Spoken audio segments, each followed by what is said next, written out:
Okay. All right, let me pause that recording quickly. They'll be looking forward to the replay, and I'm sure we'll come back. And just on that note, I'm sure I'm just putting this out there, but to double check with you all, you're okay with people emailing you or contacting you with questions after the fact and all of that? That's Yes. what I figured. I usually tell people on our PubSite website, there's a contact form. So if they don't get our email address or don't remember it, they can go to the contact page on our website and send us a message. Wonderful. Okay, first thing I'm going to do is I'm going to drop a link in the chat box here. So everybody open up your chat box so you can see this link. It is the agenda of what we're going to cover. This is the first time these two brave warriors have attempted a Zoom workshop for this. So I just ask for everyone's grace if it goes a little wonky in some parts. We're going to do our best. Hopefully you all at least looked at the pre-work, and hopefully you signed up for your free trial before this started so that you can already be in there and ready to go. If you did not sign up your free trial yet, let me drop this link in here right now and you can go do it. It takes like 30 seconds. It was so easy to set that up. So there's the link for that. Go on over there. That will also get you their gracious discounted rate that they offered to our people if you stay with them.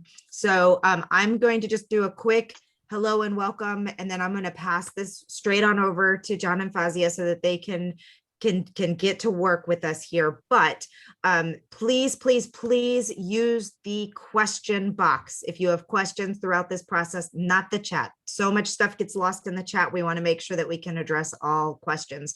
Please do your best to follow along, and you can see in the agenda that I just shared, we will take breaks about every 30-ish minutes so that we can, stand up, stretch our legs, or get to questions, or whatever Fazia decides to do during those breaks. That's entirely up to her. But we are we have a scheduled agenda. We're going to work through page by page. And by the end of this, you should have a basic website set up. Even if you need to go grab and add things later, you can always come back to the replay and watch things if you need something slowed down or need more time to go through the process. But again, just a welcome to John and Fazia. They are the owners of PubSite. It's wonderful, wonderful website set up specifically for authors. We are building out our Purple Butterfly Press website for our children's book imprint through this workshop. So I'm very excited about that. And that's all I really need to say. So let's get to work. And you'll Yay. And I'll need to share my screen. So that's yes, been you enabled. should be enabled. Okay. All right, so I'm going to start first. Thank you so much, Alexa. We love you and we love your community because you have built this amazing group of people and they're so engaged. So we love you all. Thank you for being here today. So I just wanted to give you a little bit of background on John and myself. We happen to be married, so we are partners in many ways. And we also have our company called FSB Associates, which is a publicity firm, which we've had for 25 years.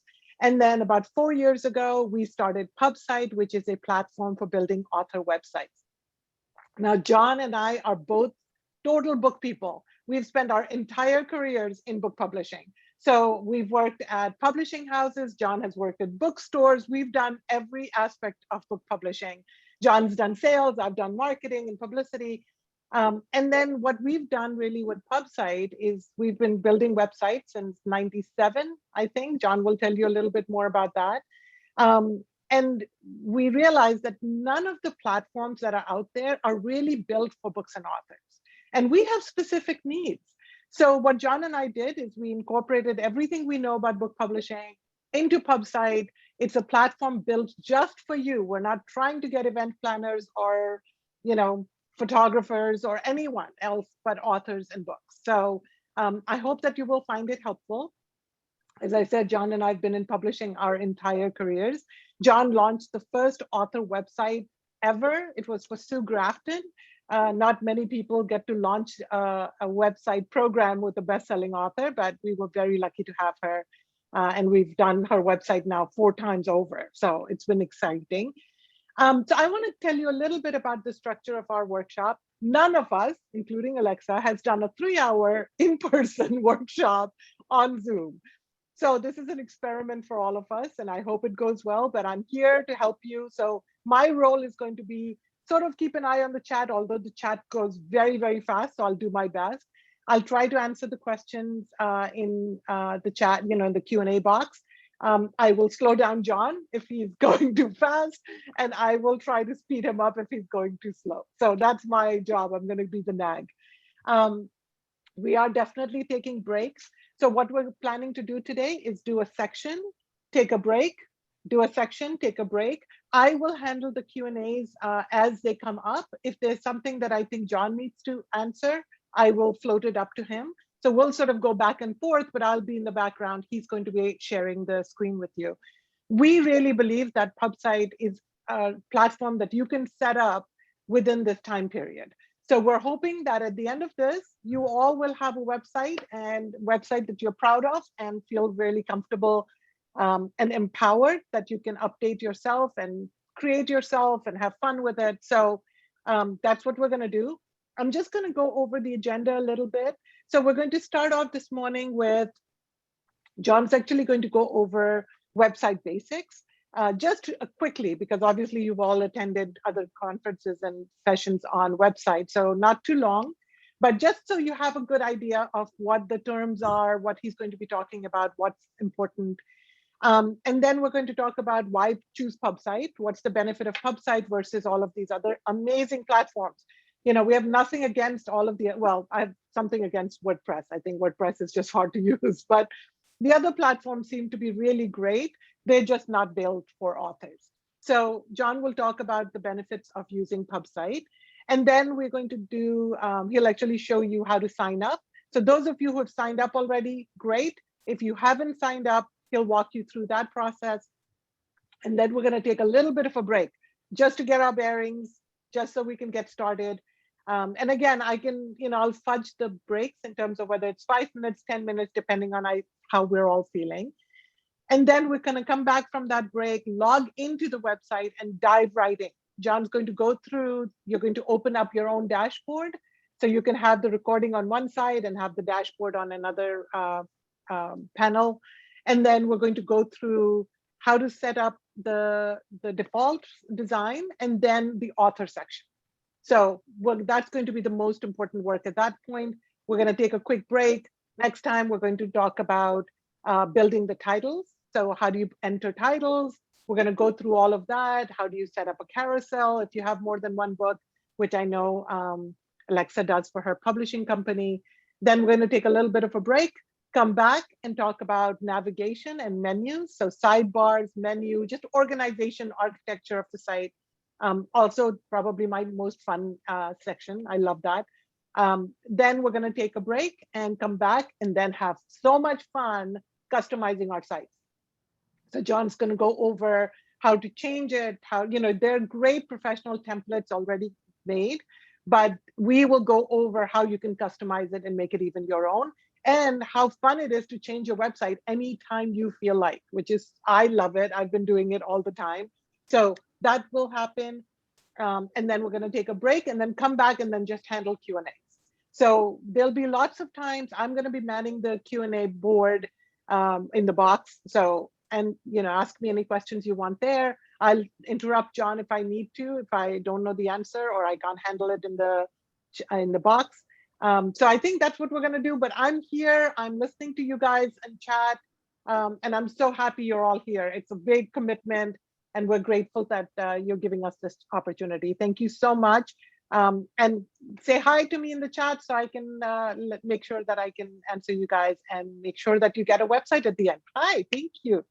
All right, so over to John. John, are you ready for some website basics? Yes, I am. Okay, So I'm going to mute myself and you're on. Okay, I guess I'll start off right away with sharing my screen. Okay. Okay, so everybody seeing my screen? Yes, no? Oh, now I don't hear. Yes, You must be. yes. Yeah, Okay, I was mute, but yes, we hear you. okay. And everyone can hear me fine? Yep. We'll assume? Okay, great. Okay, now Fawzia touched on who we are. Let me move this bar out of here too. Okay, Fawzia touched on who we are. And again, FSB Associates was actually founded by Fawzia in 1995. She had a marketing job at Henry Holt and Company and decided, saw the internet, decided it was a great venue for promoting books. And I guess she got that right. And she went out on her own as a freelancer and started doing that. And the publisher she left, Henry Holt, was her first client. I joined her a year and a half later, and we launched our website efforts. And as she mentioned, we did the Sue Grafton site. It was actually in October of 1996 we launched it, when she came out with M. If you're familiar with her, she does the alphabet series, started with A, ended with Y. Unfortunately, she passed away before she could do Z, but it was M. So it was sort of in the middle of the alphabet. And I'll show you what, this was the very first site right here that we launched in 1996. It was rather simple and crude compared to websites today, but it was pretty much all hand coded in HTML because there were no tools to do it at the time. And one thing you'll notice here, I always like to point out, is how websites gradually got wider as time went on. And that's really a function of the monitors that were available and the amount of space or pixels that they could display. So the early monitors were only like 640 pixels wide. Now they're, over 2,000. So sites gradually got a little wider. The second one here, top right, we did, I think around 2004. Then this one down here, and this had a flash animation. I'm sure some of you remember that. That one we did somewhere around 2008, I think. And then finally, this current iteration that we just did about 4 years ago, I guess. And it is now what's called responsive or mobile friendly. So I'll show you this a little bit later, but you always want a website that is responsive. So always, if you have somebody doing it for you, quiz them on that. And that just means it will literally respond to any screen size, from phone to tablet to monitor. And it'll automatically change the layout to accommodate any screen size. Okay, and these are, I just want to, I'm going to put this up. We're not going to cover all of these topics, but over the years, almost, I guess, 25 years now of doing websites, these are generally the questions we get from people. A lot of these topics we'll cover today, and we're glad to answer any questions. Afterwards, I think Alexa will give you our email address, or you can go to our website at pub-site.com, and the contact form would come to us and we will see it.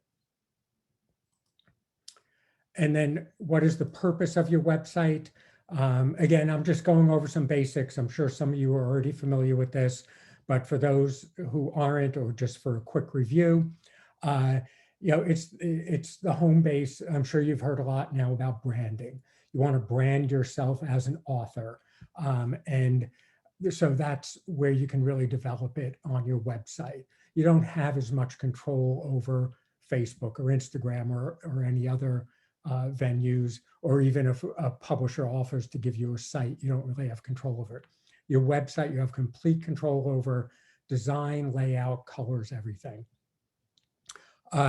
Content, again, your own website is where you can put everything. Almost any other platform, you're going to be limited in some way as to what content you can put up. On your own website, you will not be limited. Collecting email addresses, very important. We'll quickly show you later how to set up a form on your website to collect addresses. And then, of course, links to and from social media. That's sort of an interactive thing back and forth. You want to put follow me buttons on your website so people will click through to your social media, and then and hopefully start following you. And on your social media, you want to put links to your website. So for example, you post a chapter from your new book on your website. On your social media, you post that and say, hey, everyone, check out the chapter I just posted with a link to your website. So that's sort of a back and forth traffic. And then, of course, blog, and you can blog, build traffic, try to get, that's another thing you can do on social media is, every time you post a new blog, say, hey, here's, instead of putting it all on social media, put, maybe a paragraph or a description of your blog post with a link to your website to get people back to your website, because that's where they can possibly purchase your book or learn more about you. And then, of course, you want to sell books. Okay, just quickly, a domain name.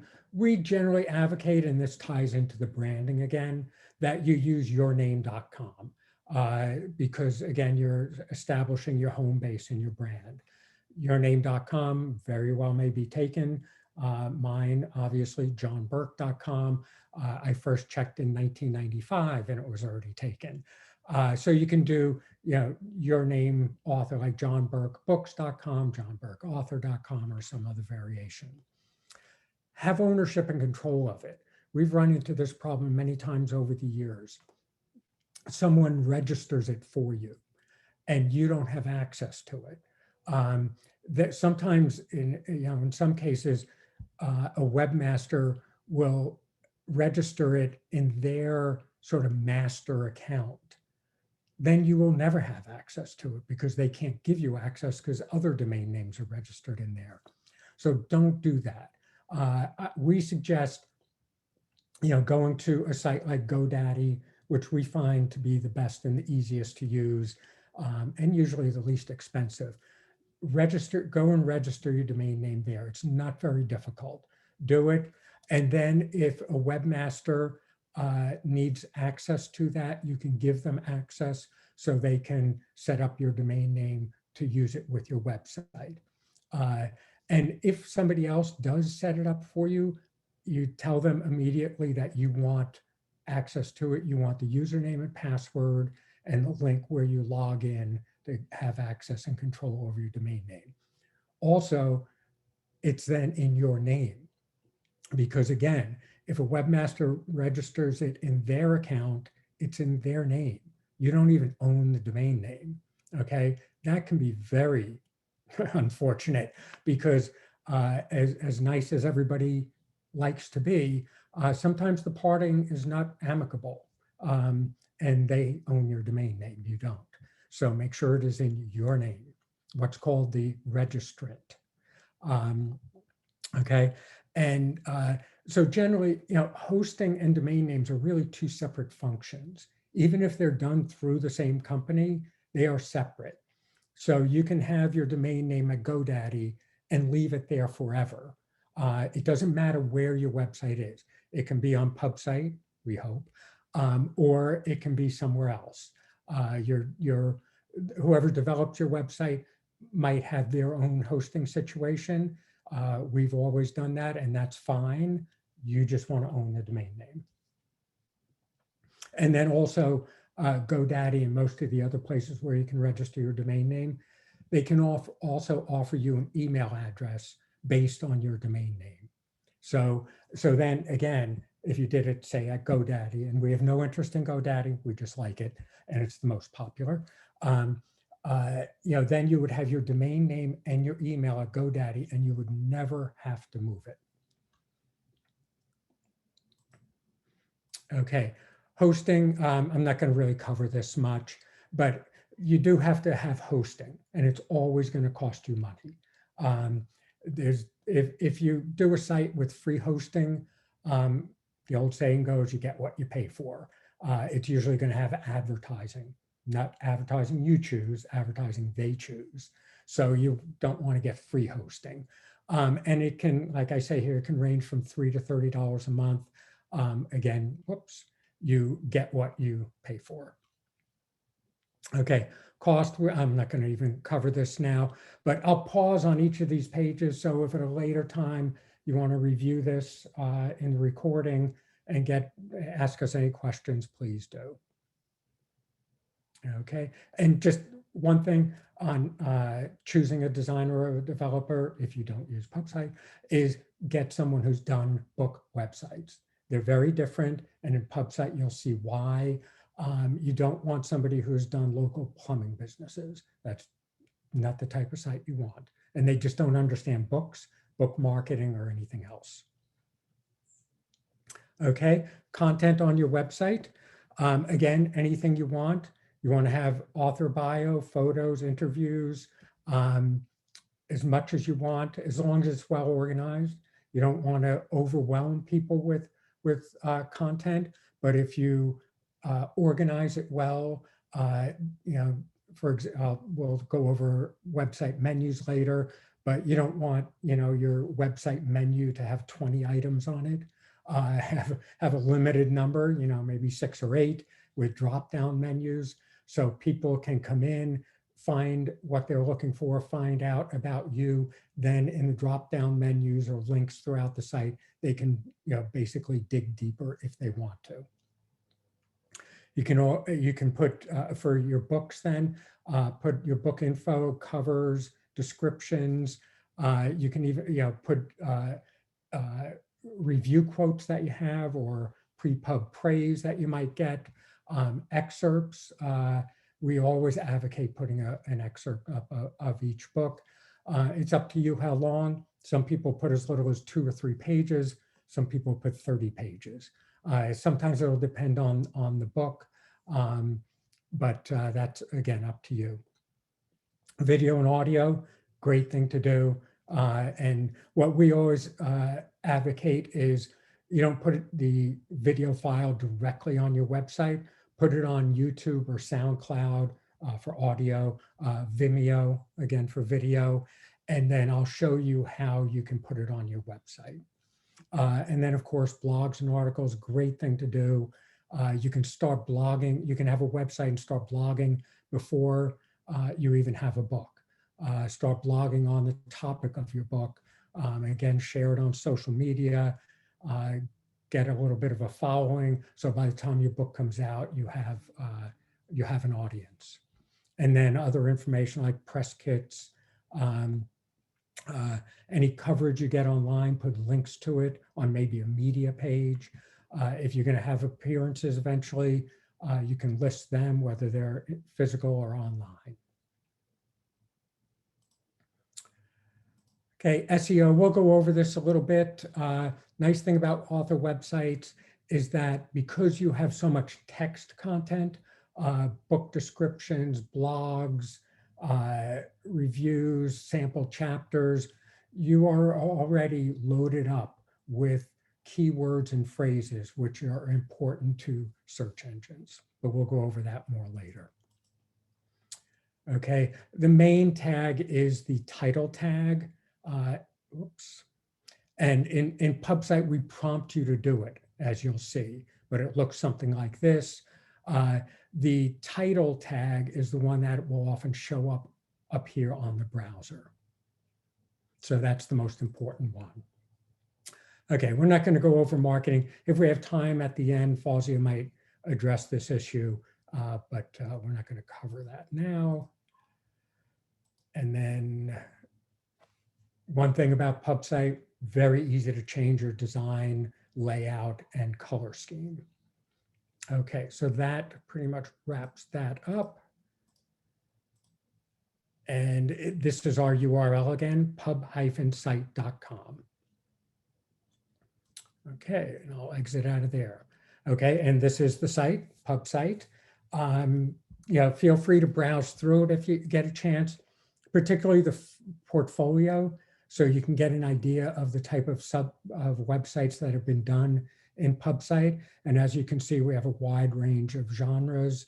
And we also, it's very suitable for publishers and literary agents. It can handle as many books and authors as you want, and you can arrange that very nicely. Okay, so to get started, I think Alexa put in a link to the page where you're going to sign up if you haven't yet. And use this link, because if you use our general link, you will not get the discount. So this is a discount here. Instead of paying the $19.99 a month for the first year, you're just going to pay $14.99. You just put in whatever you want here. And all you can put in, and you'll see here when I try to do it, if I try to put in my name like that, it'll pop up and tell you can only do letters, numbers, and dashes. So I would have to either do it like this or put a dash in between it. And that's true of all domain names, not just here at PubSite, but that's all domain names can handle, letters, numbers, and dashes. Put in an email address, password, confirm the password, agree to the terms of use, and you sign up and you're all set to go. Just takes a few minutes to do that. Once you sign up, then you will sign in and you'll arrive here. Actually, John. Yes. Hi, I'm sorry to interrupt you. We're going to take I'm going to ask you a couple of questions, but we're going to take a little bit tiny break and then come back and log in. So it'll give people a chance to actually go and sign in if they have not signed in yet. Okay. Sound good? So can I just ask you one quick question, because we have a couple of minutes. Why did you think of this is maybe a personal relationship question, people, just bear with me. Why did you think at this stage in our life we needed a startup? Why did you launch PubSite? Like, why, you've been building websites on other platforms and on WordPress. What did you think needed to happen for you to want to launch PubSite? Well, we have been doing author websites for almost 25 years. So over the years, the technology changed. Like I said, the original site was coded by hand in HTML. Then along came tools like Dreamweaver. So we started developing tools in that. And then about, I guess, 10 years ago, WordPress became very popular. It was originally just a blogging platform. Then it became a whole website building platform. And over for the past, 10 years, most authors that come to us, they say, oh, everybody says I should have a WordPress website. So that's what I want. So we built them. But what we found was authors really struggled with WordPress. It's not that easy and intuitive to use. Once we set up a website for them, they might be able to go in and do a little editing on their bio or maybe add a couple of review quotes. But for any significant updates, even in, adding new books or doing anything else, so many of them just couldn't do it. And they, instead of having a website that they can update on their own, they had to hire us on an ongoing basis then to update it. So about 4 years ago, I was trying to develop a platform or some easier way to develop websites and have authors be able to update it themselves. And I got together with a programming team, and we just basically came up with the idea of PubSite. And they took their programming expertise.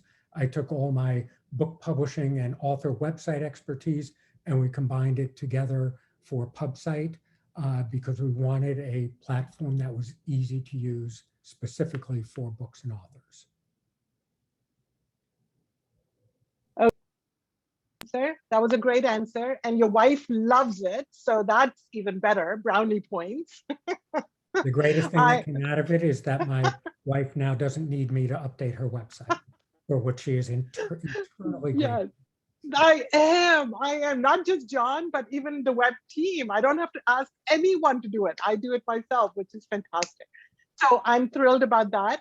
John, there was one question which seems pretty unusual for me. I've never seen it before. Someone said that they did try to sign up, but they got a message that's saying that the site was insecure and the information would be stolen. I know all of our sites are secure, have secure certificates. I'm not really sure what happened there, but anything you can offer? I'm not really sure how that happened. I'm assuming it was with the pubsitepro.com address. Sometimes if you can use your own domain name and Oh, write a it. second person got another security message. Okay.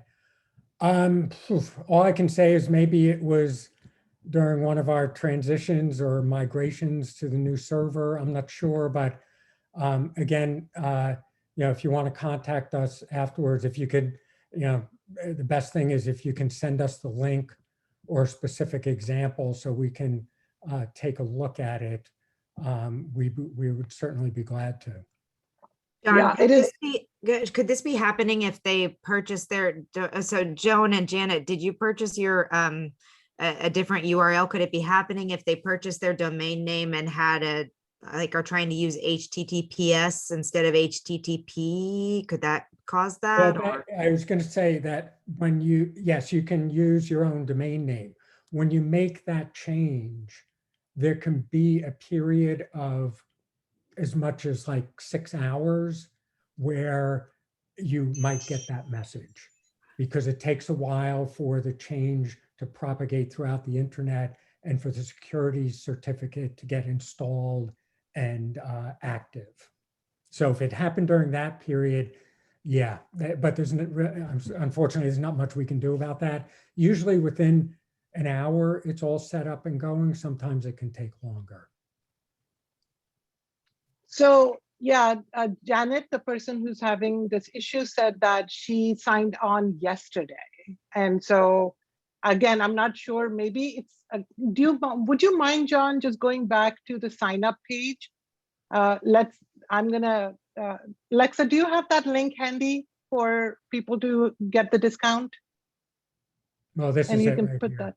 Yeah, so let's just, if you can, I can put it in the chat, or Alexa can put it in the chat. Yeah, there's the link.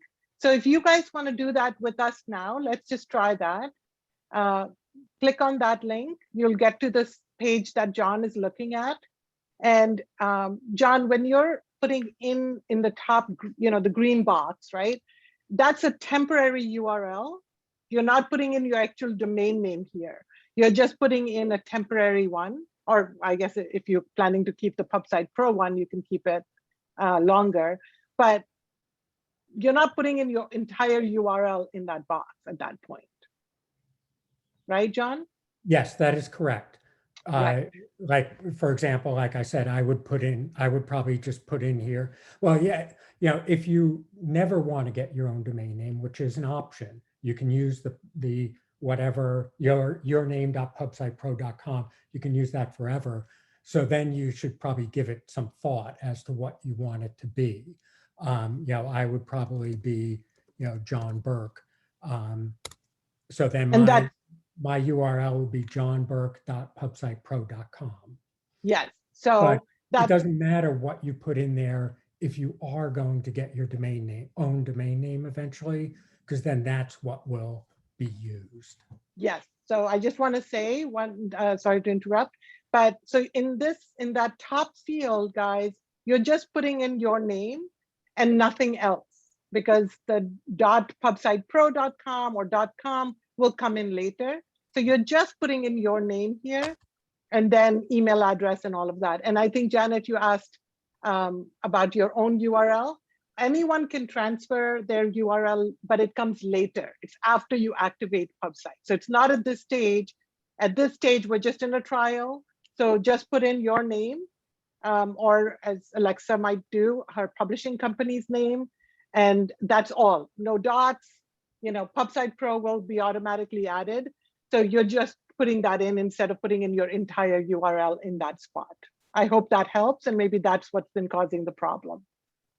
Azia, if we have time at the end of it, can we show people how they would go ahead and put in their, but they have to have signed on they have to be out of the trial, right? They have to, before they can put in their domain. Okay. That's exactly right. If we get through all of this stuff, we can show everybody how to do that part at the end. And if not, I'm sure we can figure out a way to make sure people People can get that part. Yes, yes, we will definitely go over it, but it is, yeah, it does come in after activation. Okay. I'm just So- going to quickly, just to show you here, how it's a very quick process, actually. So this is how you would do it. Oops, my password's, the length is incorrect.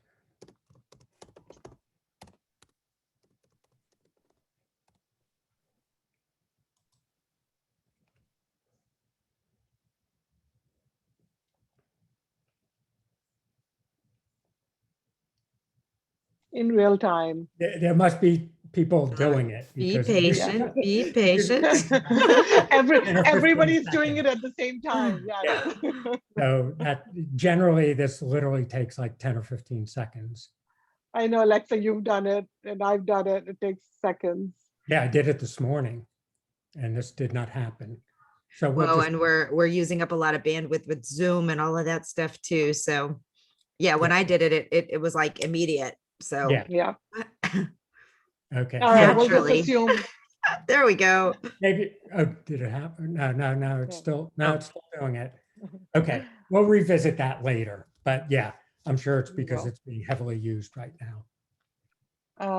Okay, 1 second. Someone did say that they're out of the trial and at the end would really like to make sure that we can transfer the domain name, which is very easy to do, Carol. But to be honest, it can feel a little, I know John just thinks it's no big deal, but for me, all those numbers, it just feels a little scary. So we have staff who can help you if you need it to transfer the domain name, just because it feels a little scary to me. But John will show you how easy it is. We will definitely cover that, Carol. Yeah, we offer to do it. You know, if you're willing to give us your, if you use GoDaddy, if you're willing to give us the login, we'll go in and do it for you. Yeah, and thank you for a couple of people said that it was very easy and to sign up. So so why don't we take a little break? I'm going to give you guys let's say 10 minutes to go figure it out. Make sure that you can sign in. I'll man the chat. We'll give John a little bit of a break if you want to in this process, and then we'll come back and hopefully actually walk you through step by step the process of setting up the website. How does that sound? Alexa, does that work? Okay, good. All right. Okay, John, you get a 10-minute break. I'm just going to man the chat in case people have questions about logging in, signing up and logging in. So we'll do that. All right. Thank you. Okay.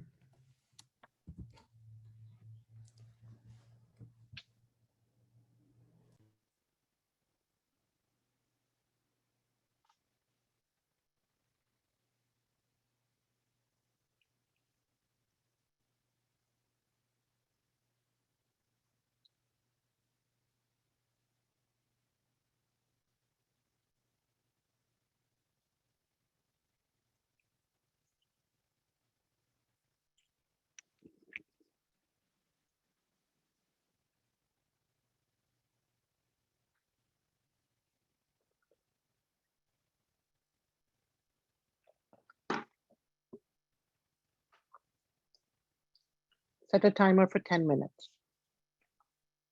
10 minutes, starting now.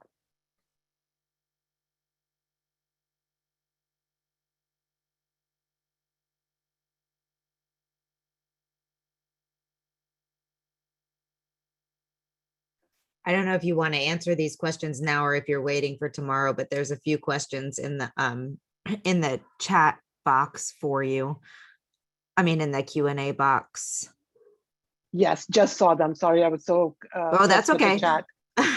All right, I'm gonna go do that right now so we don't collect them overall. Okay.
I'm back if anybody has questions.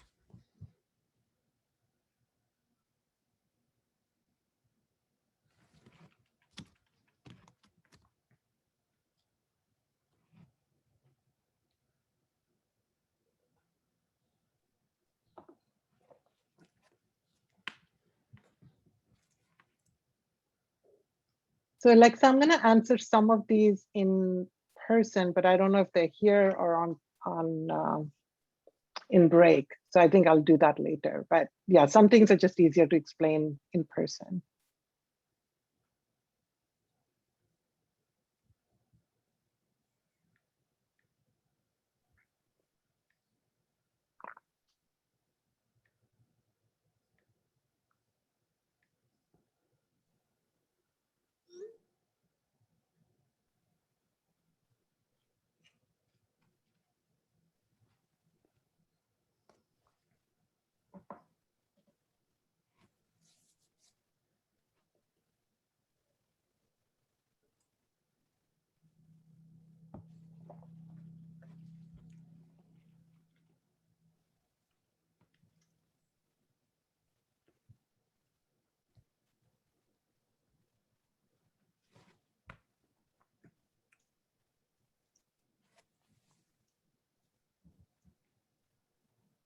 I'll be back in 1 minute.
Okay, John, good news is that our friend Janet is now on.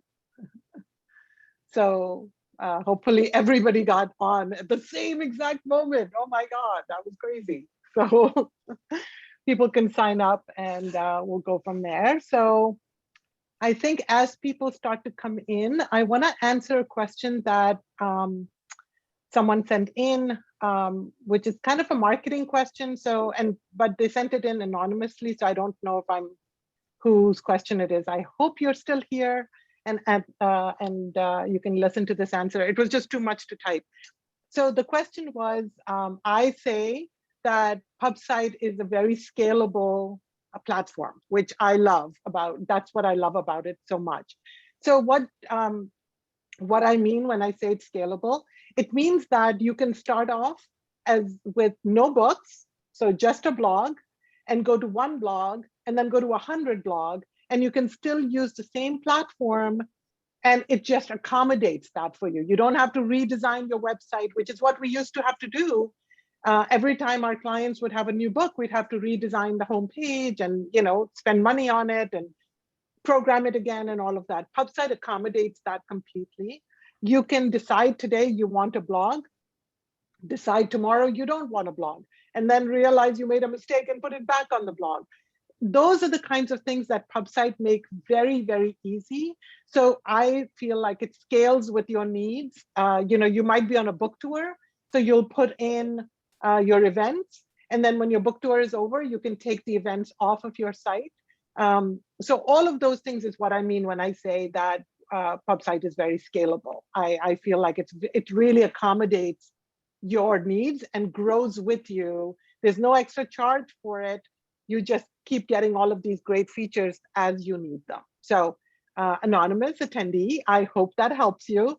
And I think I've covered all the Q&As there, and it's just perfect timing because we're going to start back and John is going to get us back started. So if everybody could log in to your PubSite platform, and you should be seeing this dashboard that John has on his screen. So I'll turn it over to him.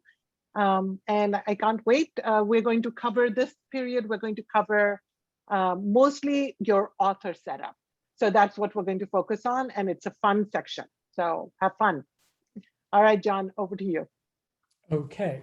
And also there's PubSite, it has unlimited number of books or other products you can add.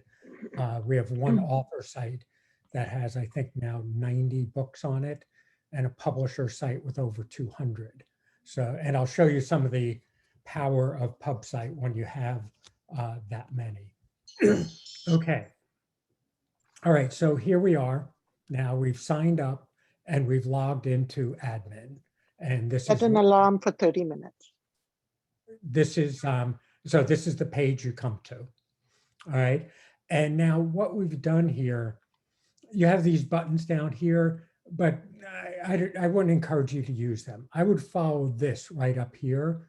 We set this up in a manner that it's a workflow. You start from the left and just move to the right and do the one section at a time. And at the end of it, or at the end of pages and navigation, if you're not going to do e-commerce, you will have a website. Okay, so you start with this tab, and the first, oops, sorry. Oh, sorry. As I sat here, it logged me out. Okay, sorry about that, folks.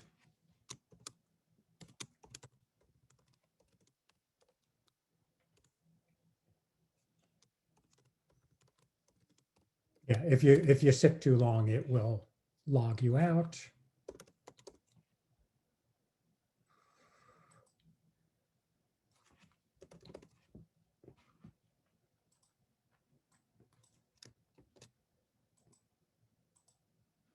Okay, back to website. Okay, all right, so the first thing you do is put in your name here, obviously. Now this, you have two options with PubSite. You can put in you can design some sort of graphical header to be at the top of the website, but you don't need to.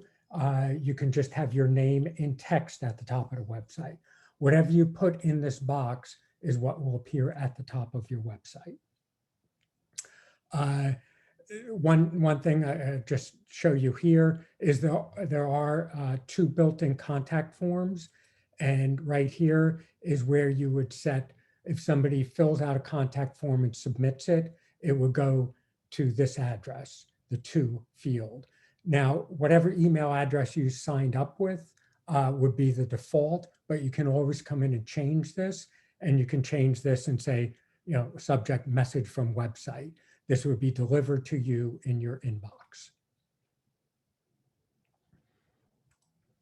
Okay, there's other things here that we'll circle back on and touch on later, especially the domain name, obviously.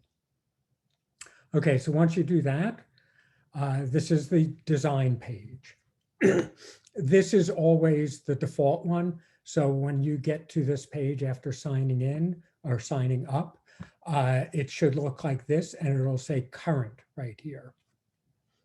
All right, and just to see what it looks like, once you put your name in, okay, this is the default design, and we put the name in, and it appears at the top.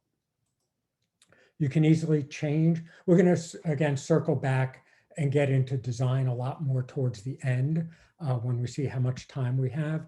But just to show you how easy it is to switch, you say you like this design instead, you just click on use this theme, come back up here, and there you have a completely different website. But nothing changed. The layout's still there, information is there. So that's how you change designs. We have a bunch of them here. We'll be adding new ones regularly. And then later, again, I will show you how you can customize these by changing colors and look and adding graphics and so forth. A thing we will get into right now, I think, is page settings. And you'll see here that on this site, we have the author bio here and 2 books here. And if you go into page settings homepage, we have about 15 or 18 different page layouts you can use. So this is again, the default one, author bio, book. But say you wanted instead to have the book at top, you can select this one. Say your book just released and you really want to feature it, you select a different layout and it automatically switches.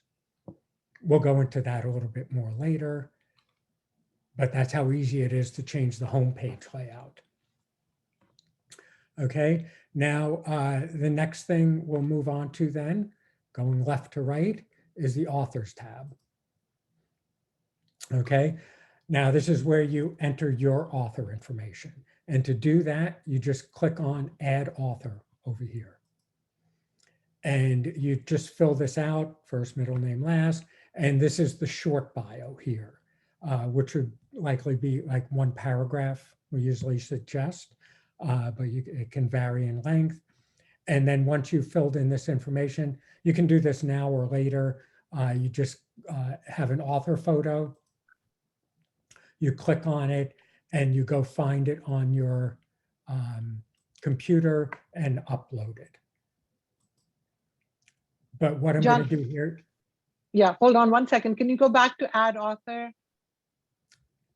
Let's just give everybody a little, since we're trying to do this as a workshop, let's just give everybody a chance to do it. Can you just go through this thing so people can see where to put their name and you can just do gibberish bio, but just so you can see.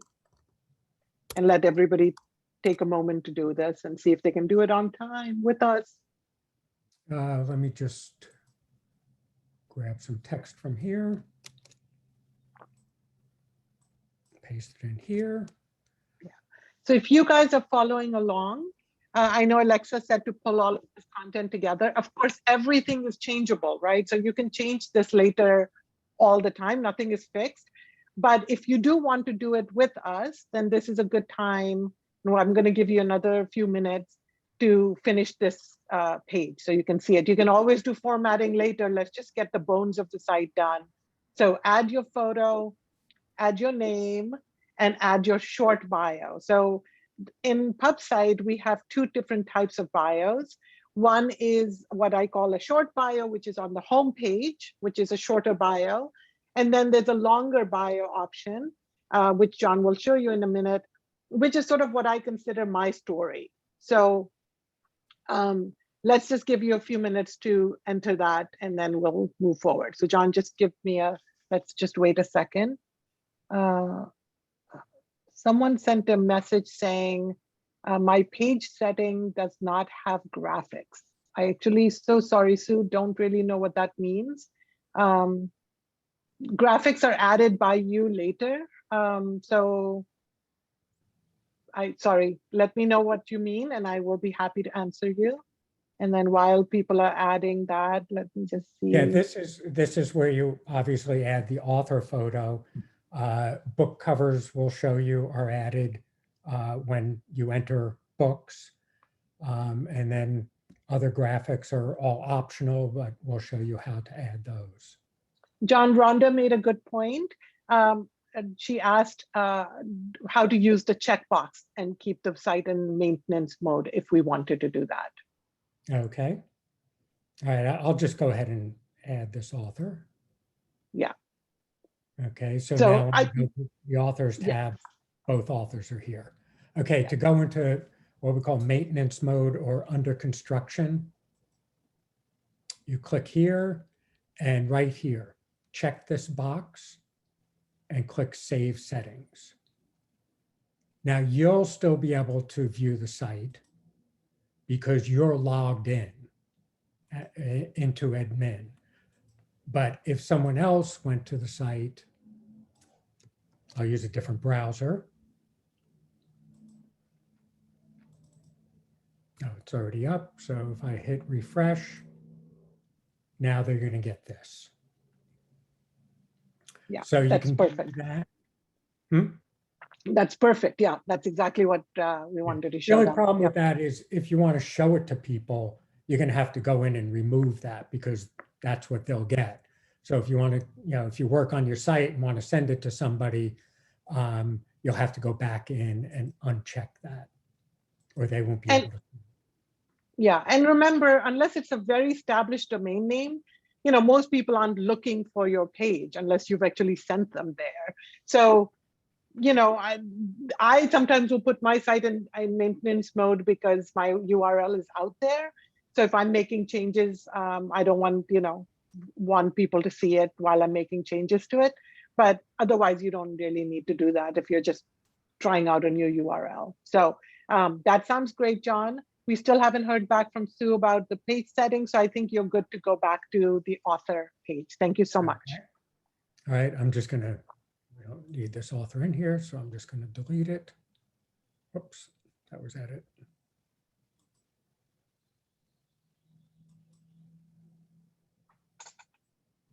Okay, all right, so instead of fully setting up an author, and you'll sit here watching me type or put in content, we're going to use the one here that's already entered.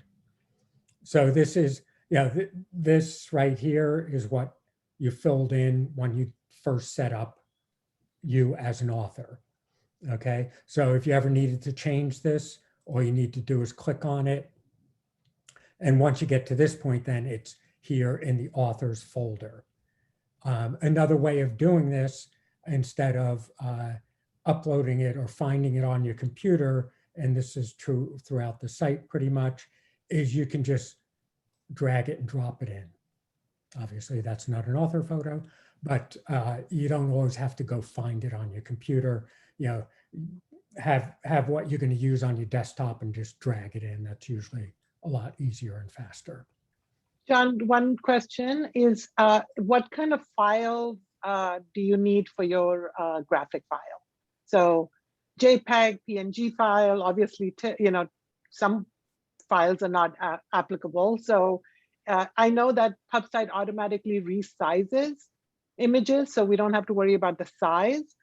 But someone just said that they found an error on invalid file. So I assume they were using a different file format. What file format should they use?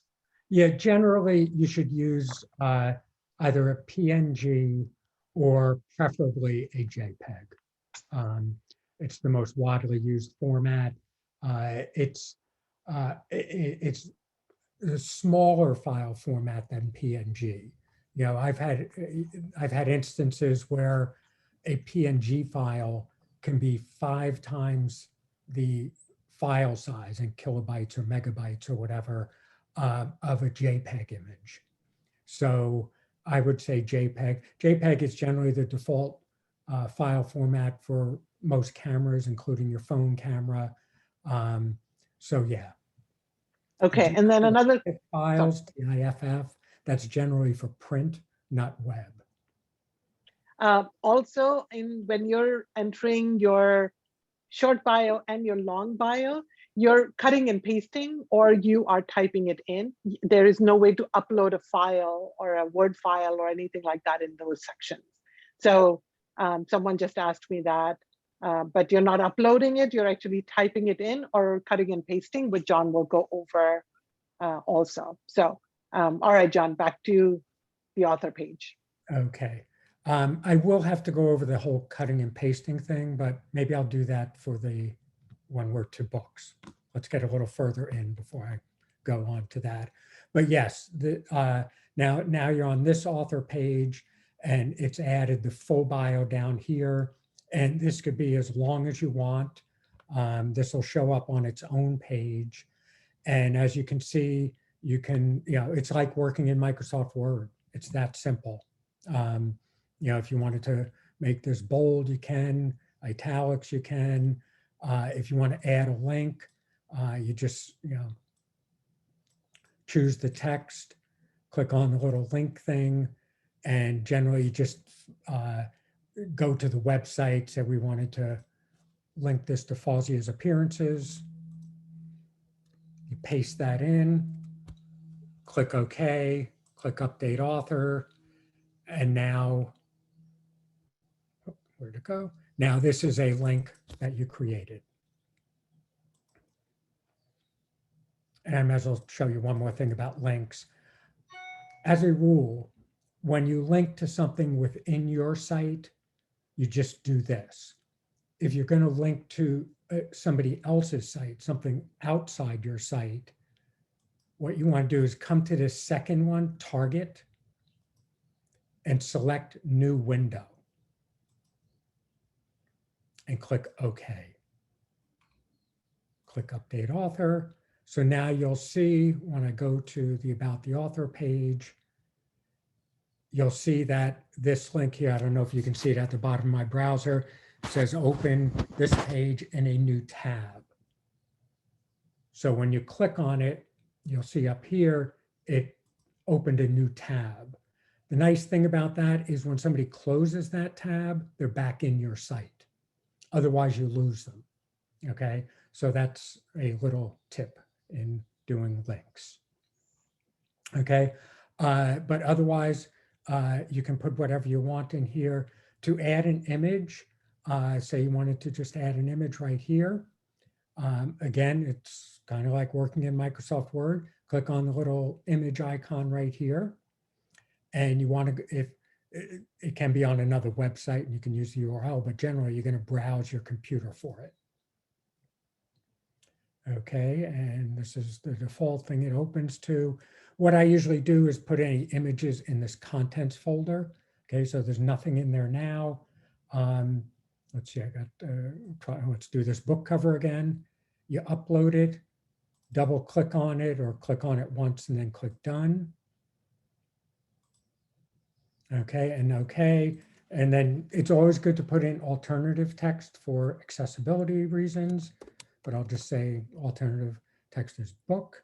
If you want to change the width or height of it, you want it a little bit smaller than this, put in 200. It'll automatically keep the proportions as long as this little thing is locked. And alignment, we're going to say left on this. And then we're going to put in some horizontal space. And that means it's just going to put in some spacing to the left and right of the image, so the text isn't right up against the image. So you put in, let's put in 10 and click OK. And there's your image. You added it. Okay, and you can see the text is not right up against the cover because you put in that spacing. Click Update Author, and then go here, and there you go. There's also the option to put a border around it if you want, in pixel size 1. And update author. Now there's going to be a border around the book. So that's generally how you add an image throughout the site. All right. So I think that probably covers entering the short and long bios. So the next tab we're going to go to in authors is social links. Okay. And these are the follow me buttons up here. And they also are right here. Okay. These gray edit buttons you see here, we're only seeing them because I'm logged in. No one else, you know, if you sent this, for example, here,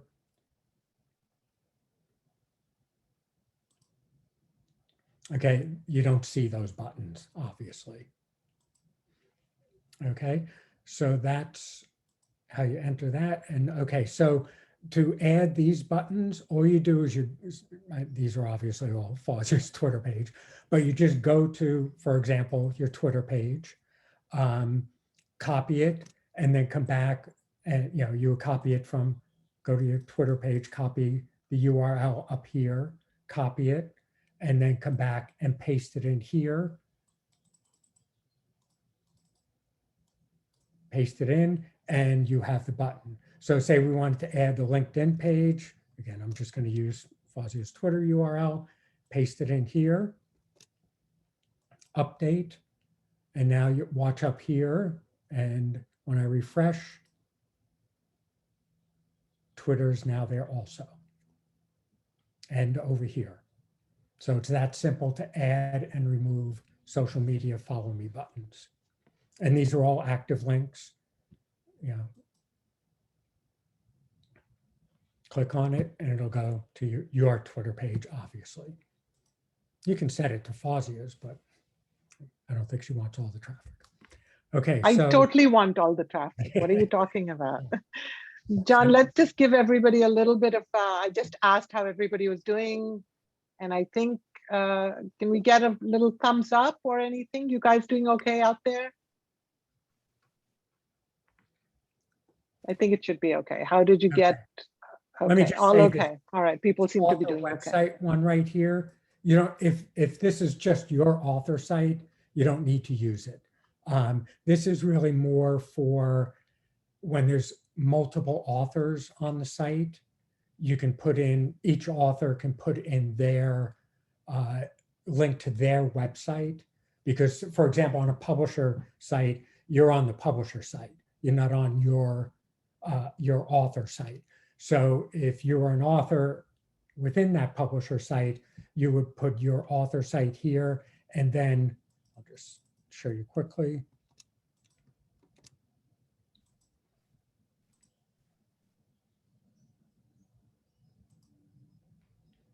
Okay, so now there's going to be a link down here that says visit my website. But you obviously don't need this when you're on your own website. That's only if you're on a publisher site. So you don't need this particular one. You can just leave that one blank. And then here, because this site, you know, pub site is all about books, we have ones that are specific. Right here, this Amazon one, this is not to your books. This is to your Amazon author page. So people can, you know, because these are follow me buttons. So people can follow your Amazon author page. So that's what this is for. When we show you how to add books, there's a link there to have links to go, purchase links, buy buttons to go to your book page. And then, of course, again, because this is all about books and authors, we have Goodreads and BookBub also. Okay, so that's how you add and remove follow me buttons. Okay, audio and video. This is already in here. exit out. This is one spot where it makes it very easy to just add some a video. Like now this one, this box here, because we are entering an author, this is for the author page. And you saw it before when we were on the author page, but it's very easy to do this. Okay, so say I know this is the author, but say you have an interview or a little book trailer you did for your book, and it was on YouTube on this page. You click right here, share, and then click embed. This you can link to it, but this will pull the whole thing into your website. It'll embed it in the page. So you click there, and just when you click on this, it automatically highlights it. Click copy, and now you go back, paste it in here, click update author, and now the video is right here. So it makes it very easy to add video on your author page. Oh, also these buttons, update this author. Obviously, no one else is going to see that. That's again only if you're logged into admin. So that's author, and now appearances. Okay. This is a built-in module, again, tailored very much for books and authors. It's all about appearances or events. These are already entered, but to add an appearance, just like everything else, or just about everything else on PubSite, it's all form-based. You don't have to know, you don't have to worry about where it's going to go on the page. You don't have to know a single thing about HTML. You just fill out forms. So this is where you would add it. So, this would be the bookstore, library, school, or if it's an online event, the website name. So we'll just put in bookstore. If the event, like this one, has a page for it on their website, you can paste in the URL here. So then there'll be a link to it. Appearance date is pretty straightforward. Start time, you need to put that in. It is actually required because if there's multiple events in a day, it'll put it in the correct order. Start time, end time is optional, address, city, state, and so forth. If it's an online event, you can just type in online event here. Or what I sometimes do, I'll put online event, and then in this one, I'll put the time zone, say US Pacific time or something like that, and for location and time. Then down here is a description. So we'll go to today's event, which I've already put in. And this is the way I filled it in. There's a URL for the event, start and end time. I think it goes to 1 o'clock, but anyway, start and end time, online, US Pacific time. And I grabbed this description right off the Women in Publishing site. So that's the way it is. Now we'll go to, I'll show you how to add it to the menu, but sorry about that. I'll show you how to add it to the menu, but right now, we'll go to the page. So after you've entered everything in the form, this is what it'll look like. Okay, so this is today's event. And this is the URL, the link, and you'll see it opens a new tab because we're going out of the site. And this is our event today. So that's how you set up an event. If it is a physical appearance, you can put in the actual address. You can put in the phone number if you want to. The description is just reading and signing, and Pal's Bookstore and a link to it. Another nice thing about this, as you can see, these are upcoming appearances. So they are in order. So this one first, this one is taking place in 8 days. It's a fictitious event, obviously. Nice thing about this is tomorrow, if you come back to this page, this event today will have dropped down automatically to recent appearances. So if we were in here and say this was yesterday instead of today, update appearances, update author.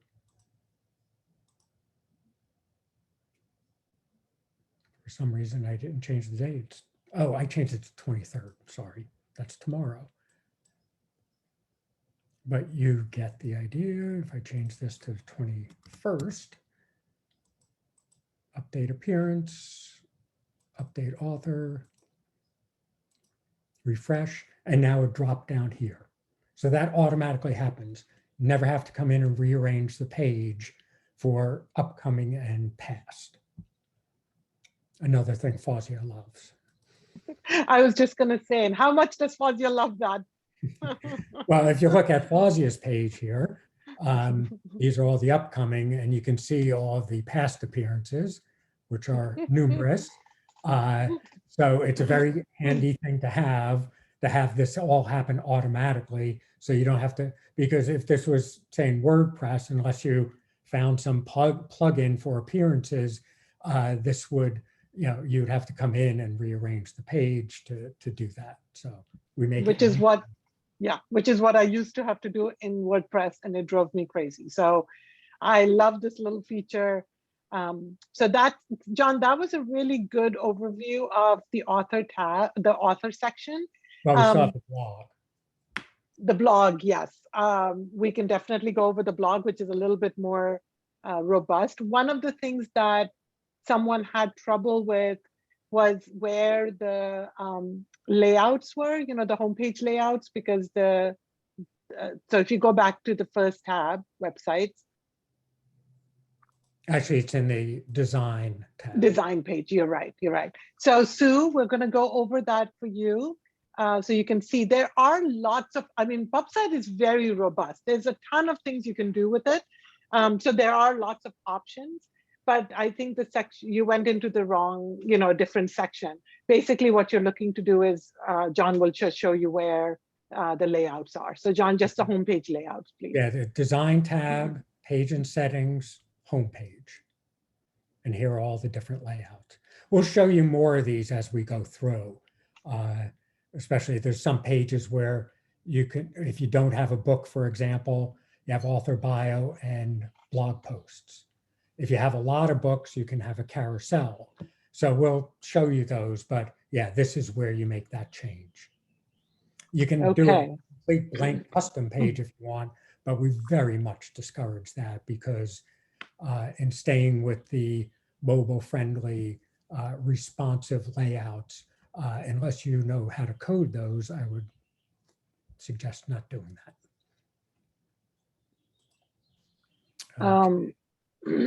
So, John, one quick thing. Can you just highlight the view site button for people? So once you've entered your information, you want to see how far you've come, you can go view your site. So John, just go through how they can view the site. So you're in the back end here, and it's right here, view site, and it will open up a new tab. So it'll keep this open. You just click on it and you go to the site. Yeah, it's the light blue one on top. So hopefully you can get to that. Yeah, so instead of continually doing that, just keep two tabs open and you can work, view, work, view. Okay, I'm actually going to answer a couple of the live questions. So it gives people a chance to kind of do the enter anything for their author page. And a couple of questions that I got my site, but now I have to get back to working on the site. Okay, so one of the questions is about the shopping cart. We will try to get through at the end a little bit about shopping cart, but to be honest with you, it's a little more complicated. So I don't know how much time we're going to have on it, but if you do need to have that question answered, certainly let us know later on. But You can actually sell your book on your website as long as you're willing to do the fulfillment. So it's an option. John will definitely touch on it at the end. So I think I took care of that one. Yeah, The we'll next, be able to squeeze in some time just to show you how it works, basically. yes, we will absolutely go over the carousel. It's one of our clients' favorite feature. The carousel really, John will talk about that in the next section when we go over multiple books. So it really works if you have more than 3 books, or I guess it can work for 3 books, but less than that, you don't really need a carousel. So Nancy will definitely go over the carousel at the end, and it's so cool. You guys are gonna love the carousel, how easy it is to manipulate and change, and so fun. So we will definitely go over that. That answers that question. Okay, so Rhonda got lost because she checked the website, but now she doesn't know how to get back to the admin page. So it's Rhonda, basically both sites are open at this time. So your other page should still be open in your browser. You can get back to it. But Okay, for those of you, go ahead. Anyway, if you're at your site, for example, here at your home page, then all you need to do is type in /admin, just like that, and it'll bring you to it. I think that's it. You have to do I think it on the I've got homepage all the because nothing questions. else on here. Yes. So I think we're covered with all the Q&As. I think everybody's doing okay. I haven't seen anybody not be okay. So I think what we're going to do is go ahead and tell you about the blog feature. So if everybody's okay with that, let's go, keep going, John. We'll take a break after that. Okay. All right. To get to the blog, click on the authors tab, back to the authors tab, and it's right here because you can have on a pub site as many authors as you want. For some people, it might just be a co-author. For a publisher site, it could be 100 authors, but each one would have their own blog. So that's why it's listed here with the author. So you just click on Edit Blog, and it'll come to this page.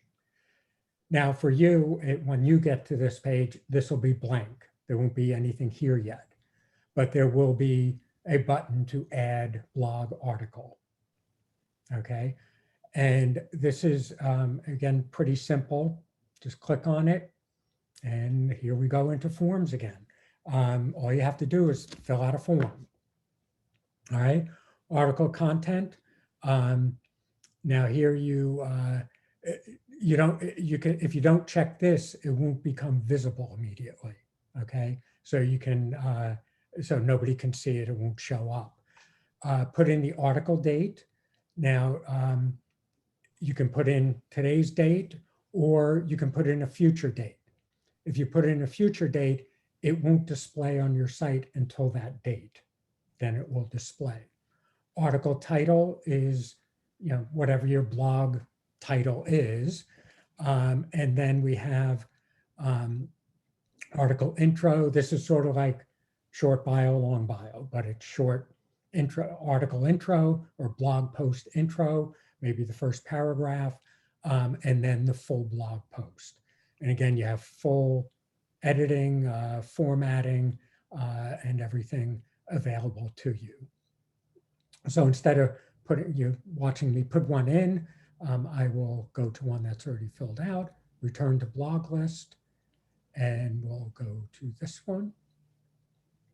Okay, so I have published now Sticky. If you have used WordPress blogs, Sticky post is one that will always be at the top. So if you have sort of a blog post that explains your blog, you might want that one to stay at the top all the time. So you would select this option. Again, article date, article title, short article, long article. Again, all of the formatting you want to do. I just check the search engine. optimization. Okay. Um, Search engine optimization, when you fill in the title, it will automatically fill in, I believe you might have to copy this over, but it'll automatically fill this in, which will be the URL to your website. So you always want to check and make sure this is good and it matches the title, because it'll matter to search engines. So that'll be the URL to it.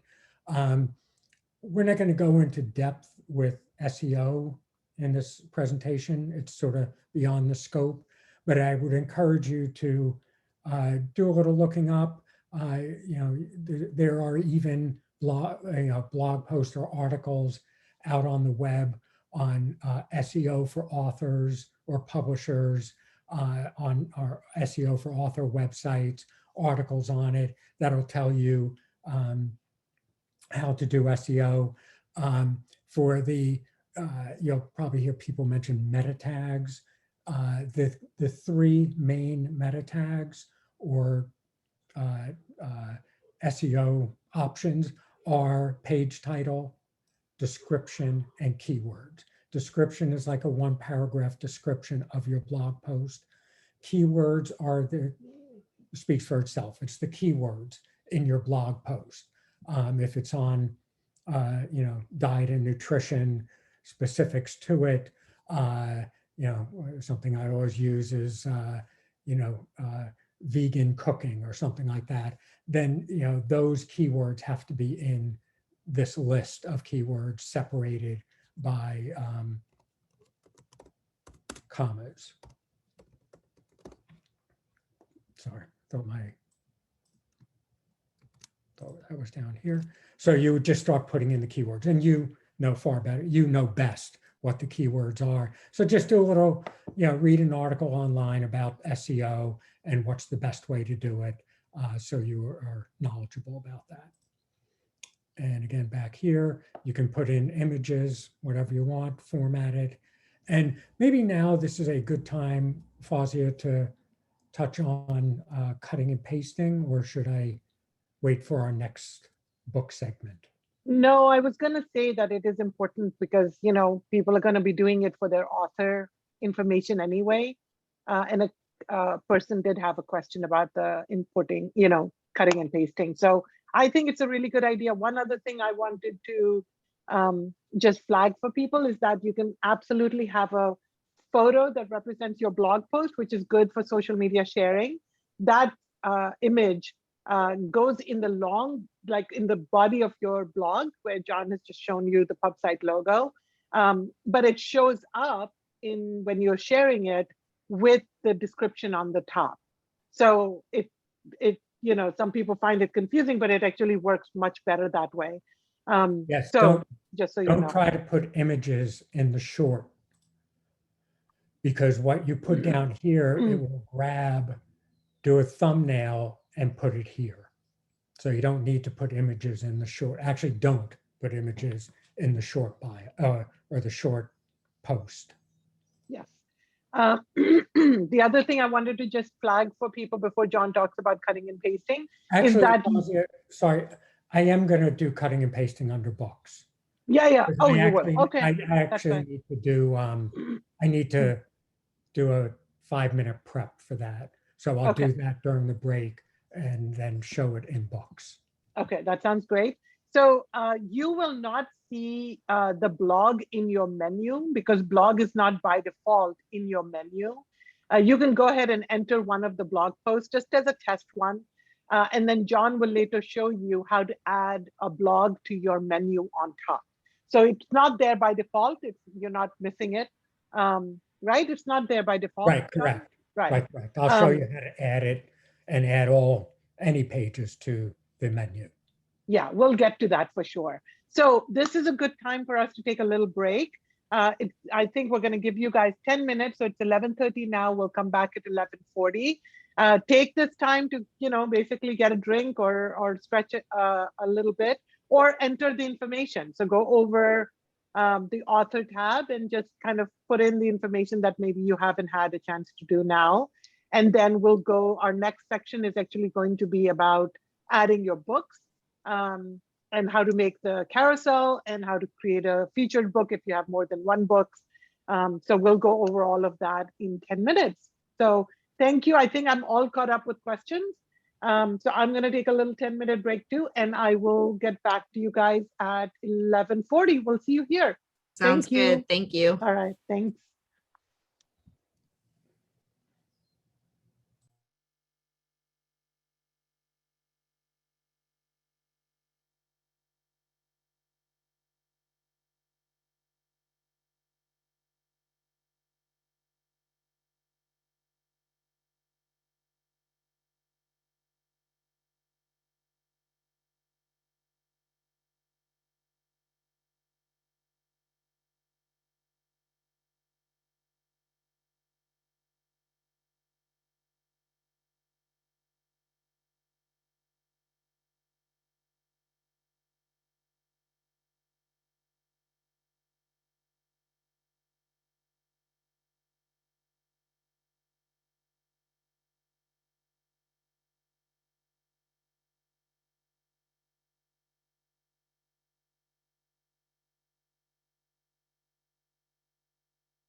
Okay, hello everyone.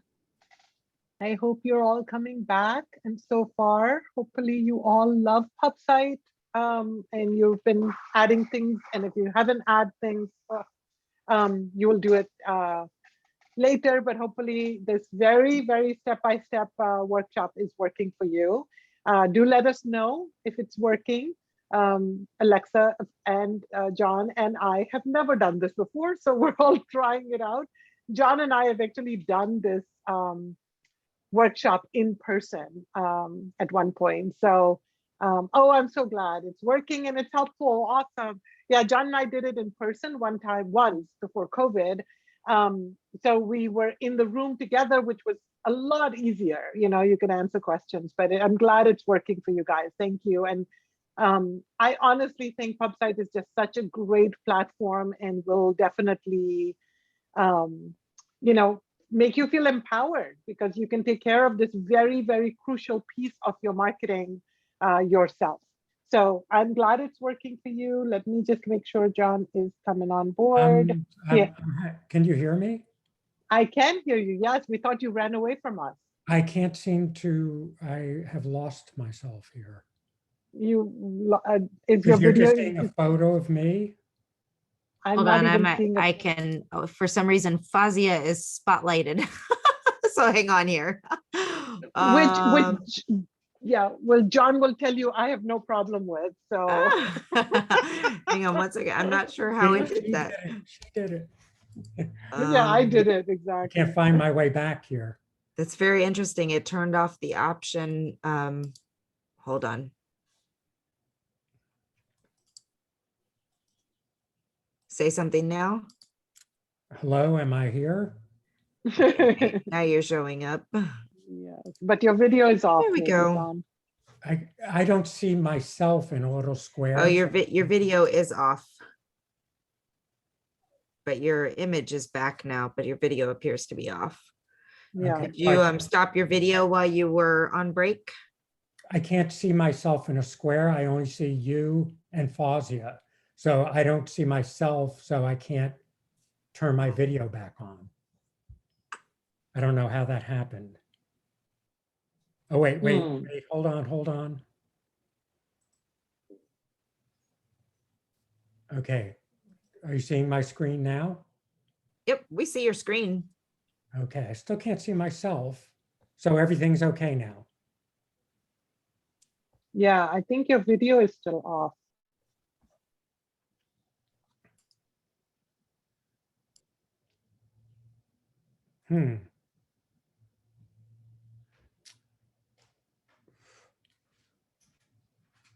Your video is off.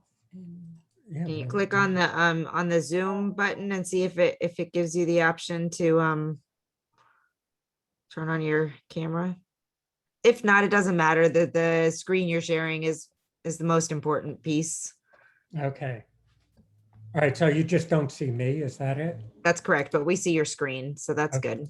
I think everybody can live without seeing me. Yeah, I don't know how that happened, sorry. Oh, wait, give me one more try here.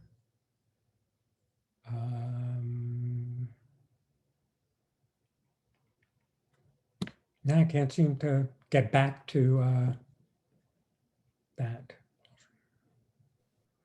Yeah, but we can definitely see your screen, John. I know I just checked, but it doesn't look like there's an option to turn on the video, which is very odd. Okay.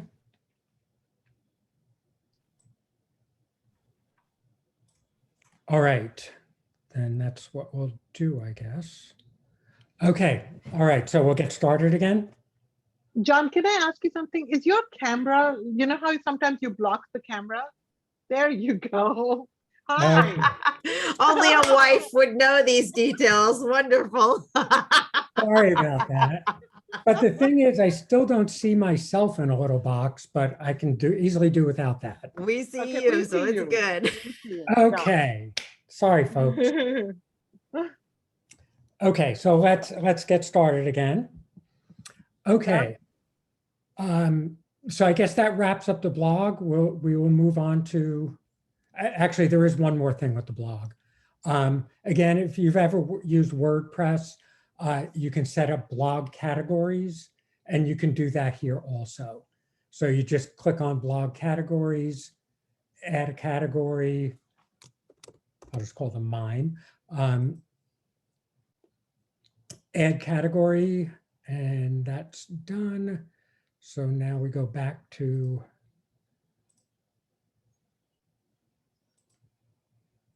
okay, and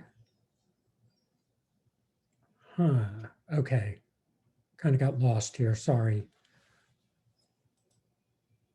Okay, oh no, here it is right here. Now a box called categories appears, and you select it, update article. So now we'll show you how to use categories, but you can have them on a menu, you can have them in your sidebar. You have devoted pages to each category if you want. Okay, so we're going to now move on to titles products, right? Okay. Sorry, yes, John. Yep, Okay. we're gonna move on to titles and products, everyone. So in this section, we're going to go over adding the books, the buy links, any videos about your books like book trailer or anything, how to make a book a featured book on your website in case you have more than one book, and then it's the carousel and how to order the carousel in case you have more than 3 books. So John will go through, he'll spend a lot more time on setting up the book page, one of them, just so you can see it. And then later on, you can add more books if you have them. So over to you, John. Okay. What I'm going to do is I'll briefly show you how to get started on setting up a book. But then again, instead of watching me do it, I will go through one of the existing books. Okay, so to add new product, because PubSite, although we're totally geared towards books and authors, you can put any sort of products on it. So if you have, t-shirts or mugs you want to sell, you can set those up as products with no problem at all. Like with blog posts, there are product categories. So you could set up a category, say, called merchandise, and have a page for that that's separate from your books. Okay, so to add a new product, all right, this page pops up. This is the first one. And as you see here, we have many more tabs for books because there's more information to enter. So all you do is put in the title of it, your book title.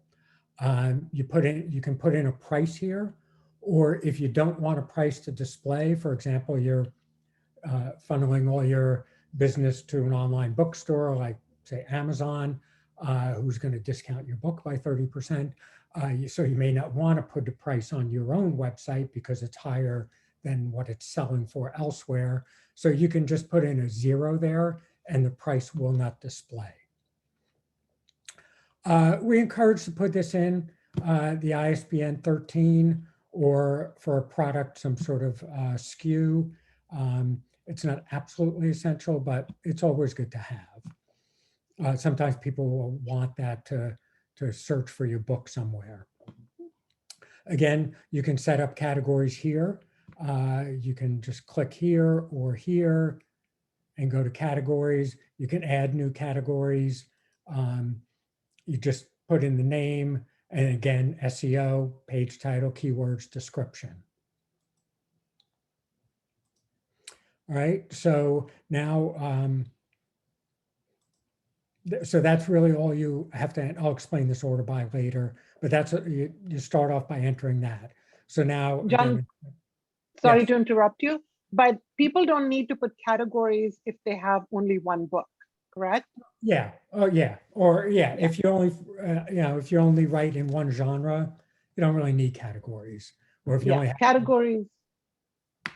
Sorry, categories is for people who either write in multiple genres or write fiction and nonfiction. So if, as John said, if you write in the same genre or you only have one book, you don't need to worry about the categories. Just kind of an FYI. Yes. Sorry, John, go ahead. Okay, so now I'm going to just go into a title that's already set up. Okay, So this is the first page, that doesn't change. Put in the title, the permalink, which is the URL to your page. You can edit it and change it if you want, but automatically it's going to get put in like this. It'll just make everything lowercase and put in hyphens. No price, ISBN 13, subject categories if you want to use them. Okay, now these are details that are specific to books. And as you can see, they're all about books. These are very industry standard category or fields, metadata, they refer to it as. Don't let that scare you off. That just means data. So subtitle, series name and number if you have it, if it's multiple editions, publisher, imprint, page count, binding. For binding, I guess I'll explain that now. Most authors will just, if they have a book and it's available in multiple formats, it's available in hardcover, paperback, audiobook, ebook, large print, whatever. They'll just enter it once on their website. And then they'll put in something like this to show that it's available in other formats. And when we get to the purchase links, the buy buttons, I'll show you that how you can separate them out there if you want to. Some people do want to put in every version or format separately, and that's okay too. And I'll show you a good way of handling that. Publication date, trim size is optional. These are all pretty much optional. You only have to put them in if you want to. Up here, if you have multiple authors and multiple books, multiple authors, you would select the author up here. Otherwise, if it's just your site and you're the author, you don't select it. All right, so you fill that in. Then move on to descriptions. Okay, this is just like short bio, long bio, short blog, long blog. This is short description, long description. Again, you can put in anything you want. Short description tends to be about a paragraph or two. Long description is as long as you want. And I guess this is now where I'm going to show you something about cutting and pasting.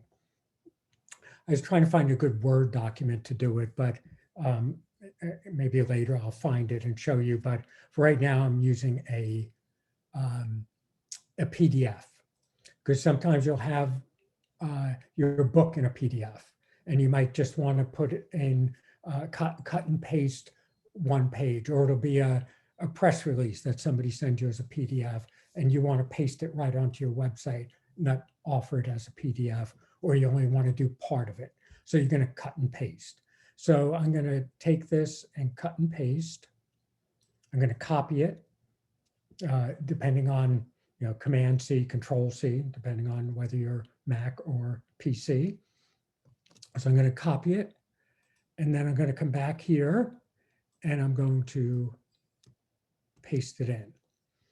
And as you can see, the formatting is not very good. Okay. And if you look at what happens with PDFs often, is that every line when you paste it in is a separate paragraph. And you don't have to know HTML, so just don't get freaked out here. But this is a simple HTML for it, and you'll see every line, starting tag, ending tag. So every line is a paragraph. So here you could undo it by doing backspace, space, backspace, space, but that's very time consuming, especially if it's 4 or 5 pages or something. So what you want to do instead is paste as text. Okay, you have 3 little buttons right up here, and I think in some other places you might see this too, in Word or Pages or something. You'll see how to paste differently. And all I can say here is experiment with it and see what works best, because there's so many places you can be, cutting and pasting from. You can be getting text from Microsoft Word, Apple's Mac Pages. You could be cutting and pasting from another website in. So, and the way, and then, you know, depending on whether you're Mac or PC, it can all come out a little different. So I would just say, try different ways and see what works best. So what this one right in the middle here with the little T is to paste as plain text. And then it will give you the keystrokes you need to do it. And this is for Mac. It's a little complicated, but you know, it's basically Command Option Shift and then V instead of just Control V. And that'll paste it as plain text. So I'm going to do that here. I'm going to do on a Mac, and you'll have to figure out what it is on a PC, Command Option Shift, and then V. And now you'll see those paragraphs are gone, and it's just one big paragraph. So you've just saved yourself a tremendous amount of time having to go through and reformat the entire document. Now, this actually isn't that bad. Sometimes in pasting in from Word documents, it will paste in all sorts of formatting, and you won't see it unless you go into the source. And that's where you'll see it all. But what the result will be is that you could have in a long description, you can have one paragraph that looks different from the next paragraph, or one page that has a completely different font than the rest of your site, which is obviously not a good look, not something you want, because when you pasted it in behind the scenes, because all formatting in Microsoft Word or in an HTML page, all the formatting is behind the scenes. You're seeing what's called the WYSIWYG version. What you see is what you get. But what happens sometimes in a Word document is it'll paste in font, the font type. So you might have different fonts. One might be Arial, one might be Verdana. It might define the size of it. It might define the color of it. It might define the line spacing, the amount of space between each line. It could affect the spacing between the letters even. So you could end up with something that looks nothing like the rest of your website. So that's why whenever you can, paste as plain text. Sometimes you might want to try just pasting it in because there's a lot of links or italics and bold. And if you're talking about it, again, a 4 or 5 page document that has 30 links in it, you don't want to have to redo all those links. So maybe just try pasting it in as is and see what happens. But worst comes to worst, you're going to have to go with plain text. Another way of doing it is in Mac, you have this program here called Text Edit. There's a comparable one in Windows, and you can paste in. Well, here's a perfect example of how you can paste in and everything looks completely different. But then you can either do the Command Option Shift V, which I know is a little laborious, or you come up here and do Make Plain Text. And now it's plain text. But even still, this has the line breaks in the wrong place, as you can see. So again, let's get rid of all this. And we can go back to make rich text and just do the Command Option Shift V, and it'll paste it as plain text. Because, and you might lose a few words that are bold, or a title, book title that's been italicized, but it's a lot easier to go back in and add those back in than it is to try to clean up problematic formatting. You could drive yourself crazy and tear your hair out trying to do that. So that's my little thing on pasting. We usually will do plain text, unless, like I said, there's 5 pages of links and you don't want to do that. Okay, so that's the deal on that. And again, so now here's the book description. Something you can do is put your reviews in it towards, after the long description, put in praise and reviews, or you can add a new page and do it there. All right. Next thing we're going to move on to is images. And images, this just means book cover, basically. And what you're going to do is choose an image and this little screen, and it's going to go into what's called the products folder. And again, I already have these in here, but if you need to, you can either click on upload and go find it on your computer, or you can just drag it in from your desktop. All right. So, and then you just, again, select it and click done, or double click on it. Both will do. And that'll go in there and you'll see it right here as your book cover. All right. And John, then, remember, sorry to interrupt, but yeah, update product. Very important yes, in the last page too. every time you do something, click update product. Now, when you do that, it jumps back to details. So you just go back to images or the next tab, which is SEO.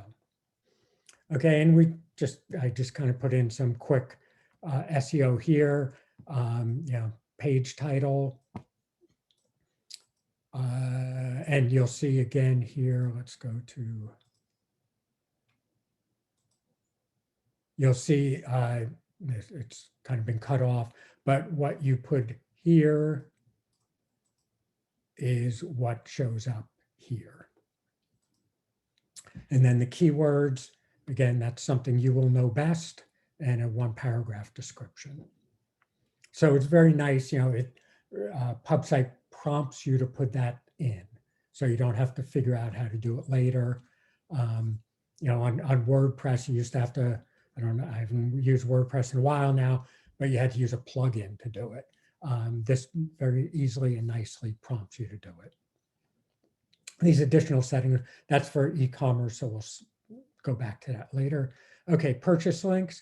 This works just like the follow me buttons for author social media buttons.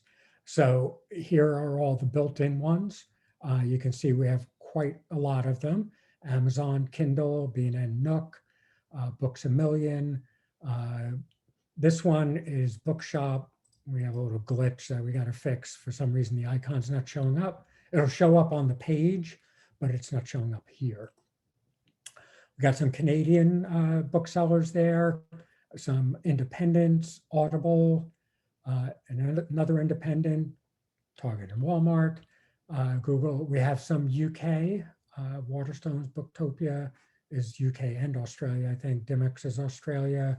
So we have a nice complement selection of English language booksellers that you can use. Down here, these are generic buttons. And as is true with all of these, you can paste in anything you want. So if you have an associate program that you've signed up for, say at Amazon, affiliate program or whatever they call it, and you have links for that, you can paste them in here. Anything you can paste in any link, and that will be the one that's used with the button. Likewise, down here, you can use these with anything. If you want to put a link into your publisher's page where your book is on their site, you can paste that in. Author, this can be anything. Buy, obviously, can be anything. Fazia on her site.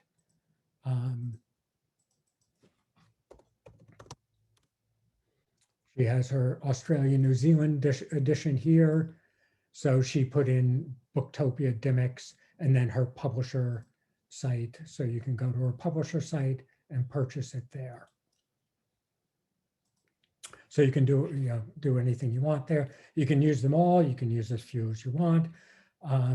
Then just finally, if it is not here, then your option is to insert it on the page elsewhere. So as you can see here, here are all the bookseller buttons.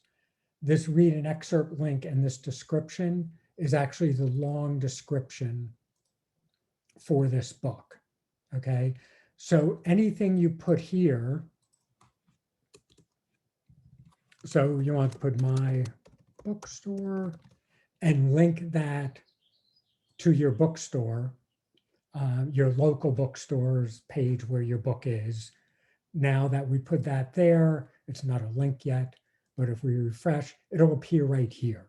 So you can put in a link saying, or purchase from my local bookstore, or purchase from, here to Warwick's, and put anything you want there. And you could also insert a graphic. So it can be, again, say Warwick's, logo or whatever you can put there, and people can purchase there. And while I am there,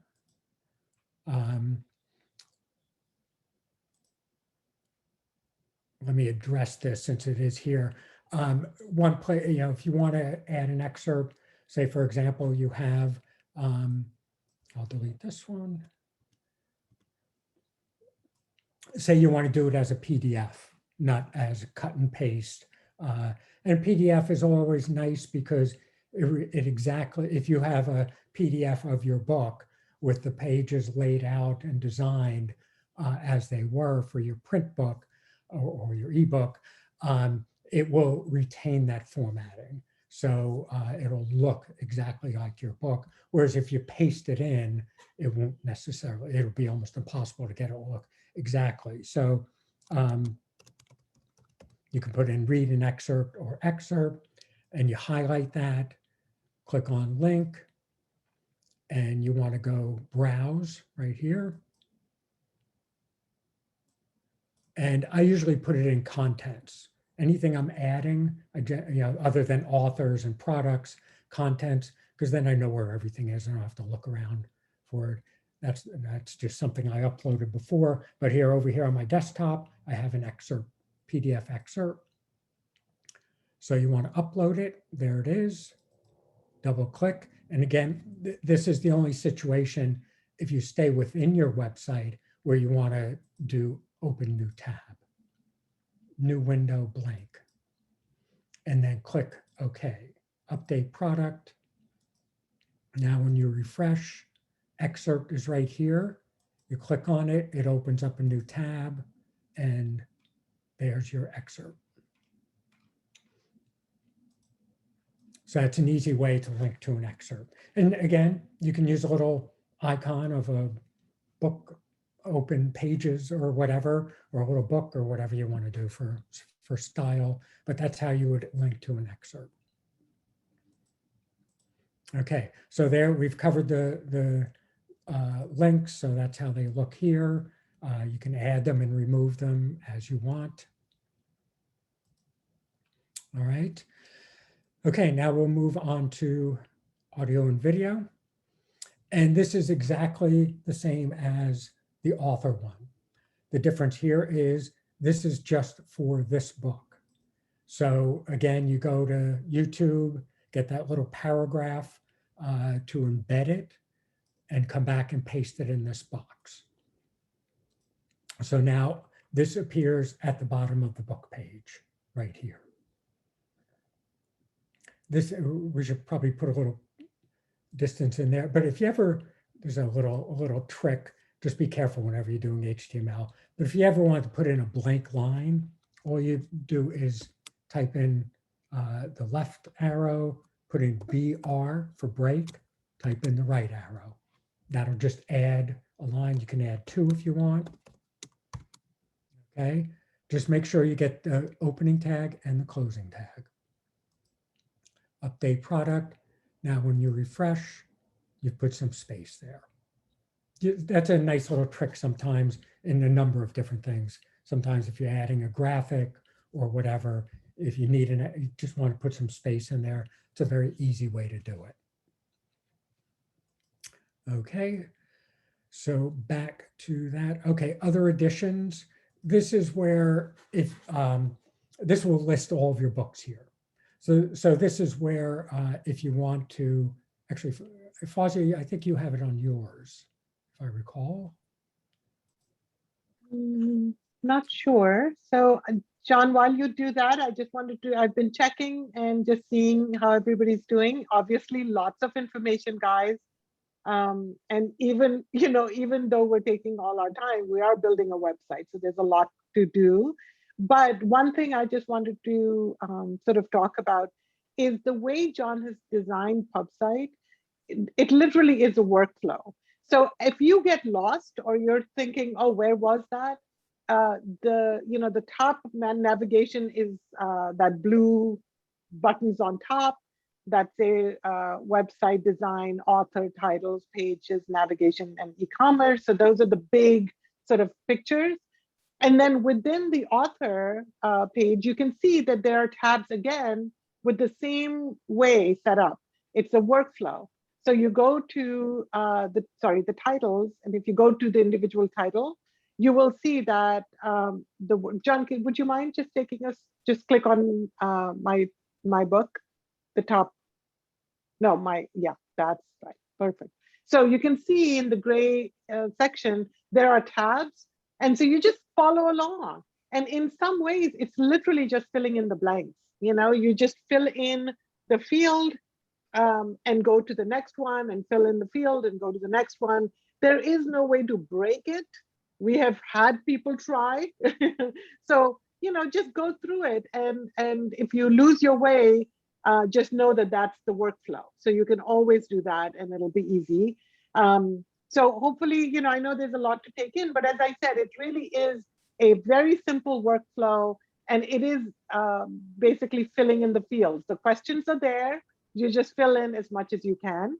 So this is if it's your first time out, it may feel like there's a lot going on, but once you get used to the dashboard, which we need to do for any tool we use, you'll find your way very easily. I'm sure of it. So that all sounds great. Thank you so much, John. I think we're going to talk about multiple books at this time, right? Okay, So I'm just you're going to go click through on this that. one last thing for other editions. Yes, over to you. Okay. Hold on one second.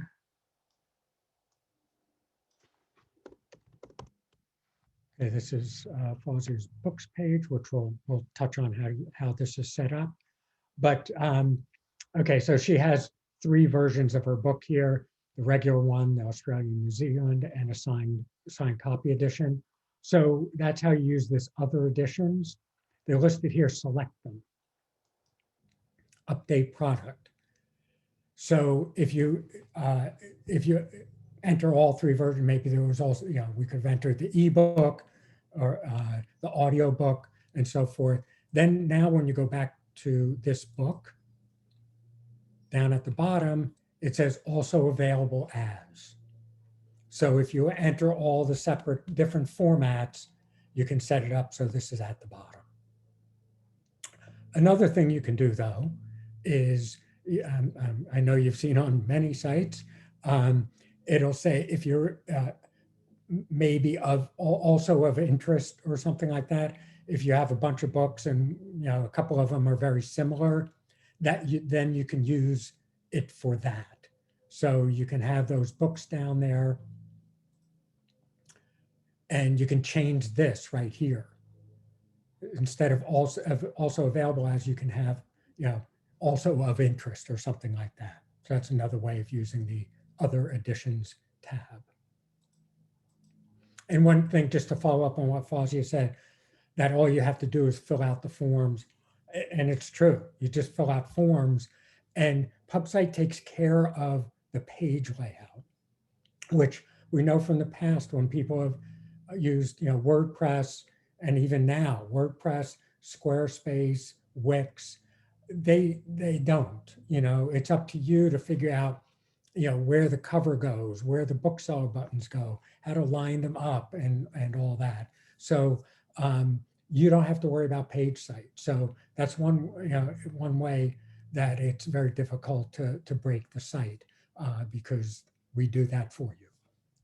Likewise, when we show you this column over here, that's all set up for you also. Everything's set up so you don't have to worry about it. Okay. All right. So And now we're going to do multiple books.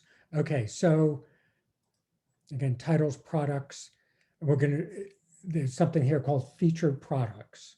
Okay, and right now, none of these are featured. Okay, so what you want to do then is come here and feature some of them. Let's feature this one and this one. Now, this time you don't have to save it. That happens automatically. Now, when you go to feature products, here they are. So these are going to be your featured books. Whatever's in the first position will end up being, because I just changed it, ends up being here by the sea. Okay, so if you move this one here, then we'd go back and it would be there. Okay, so whatever one you put in the first position will appear there. Now, if you, let's go back to the whole list. Let's feature all of them. All right, and again, you don't have to save that. Now we're going to go here to design, page settings, home page, and we're going to use a carousel. Okay, so now when we go to the home page, and that's why we say it doesn't really work tremendously with only 3 books, usually 4 or 5 are best, but it appears up here. I'll just show you, let's go to the Tom Clancy site. This is what a carousel looks like when it has a lot of books, and you can put as many books in it as you want, and they're all there. But this, yeah, this is how it looks. Are you And name this- dropping, John? I'm sorry? I said, are you name dropping? Yes, yes, of course. Okay, so that's kind of how the carousel will look right here. So then you can change the order of it. Titles, products, featured products again. Say you want By the Sea in the number 1 position. You just drag it over here, and now it is. So yeah, again, 4 or 5 are best. It doesn't really work with less than that. And then there's even a number of different layouts there. For even just for the carousel. Here's the one on the Tom Clancy site where it has the featured book up top, then a carousel, then the author bio. And this one just wherever you see any content, that's literally any content. So for example, on the layout we're using now, it has any content down here. So you come back here and put anything here, literally.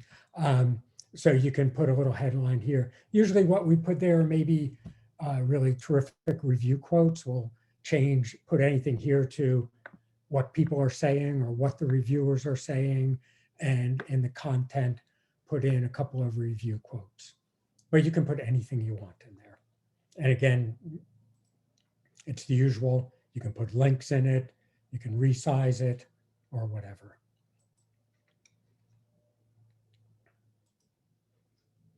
Okay, and I think that's probably it on titles and products, right? Oh, the categories, I already touched on categories, so you can do that. This just brings you to your file manager, so you can find everything here, author photos, book covers, and like I said, contents. All the bookseller buttons, but don't go in there. You can't really change those. Unfortunately, you can't add any. Okay, so that is it for books. Yeah, that was awesome. So someone just said that they have 3 books, a workbook, a coloring book, and a journal. I love the carousel. Could I add my 3 covers and 1 page from each book to give viewers the idea of what the pages look like inside? You can definitely do inside. John, do you want to show just if people want to use interior pages? Because there is a way to add interior pages for each of the book. Yeah, But it's not in the carousel though. no, it's not in the carousel. So sorry, you can't put interior pages in the carousel. So the carousel is only the book jackets, Yeah, but you can put interior pages. as with almost everything in PubSite, it has enough flexibility that you can almost do anything. But to do that, you can basically only show product images. So you would have to set up those pages as a separate product. So there would be a kind of elaborate workaround to do it. But yeah, it's not necessarily designed to do that. And I think for the reader who's visiting, I think it would be confusing. So I Yeah. think we answered that question. So that's I'm going to check on this though. This is actually supposed to be centered. I'm not quite sure why it's not. And if if 3 books are centered, it looks okay. Obviously, this does not. I will check and find. That's supposed to be. I Centered. think it may be this template, John. Maybe. Some of the templates have it a little bit more more centered, you're right, than others. So I think that's great. That was amazing because that's so much Here's one information. with the carousel at the top. Yep. Yeah, he used to have only 3 books, and I'm certain it was centered at the time. So I'll look into that. Okay. But I do think it's some templates have it and some don't. So that's something to think about. But that I think covers a lot of the titles. I think give everybody a little bit of a chance to kind of, take it all in and, just explore the templates and explore the formats a little bit. But as I said, you can't really lose, if you lose your way, the top bar is a good navigation bar. And then within each section, there is a navigation sort of, tabs, workflow, as John calls it. So I think we're good. I don't see any questions for this section, which is amazing. And I think we are probably due for a quick break. So John, how are you doing? How are you holding up? Okay. All right. Okay. So Alexa, I lost my How is the video. audience holding up? Yeah, exactly, right? I think they're doing okay. Alexa, I lost my video, but that's totally fine. I'm totally okay not to have it, but I just wanted to let you know. So we're gonna take a quick 10-minute break, everyone, or 8-minute break, and be back here at 12:30 our time. And everybody's going in different places, so from different locations. So I don't know where you are, but for us, we'll take a few minutes. So 12:30 we'll come back and then we're going to talk about the navigation. All right, thank you.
Okay, so it's 12:30.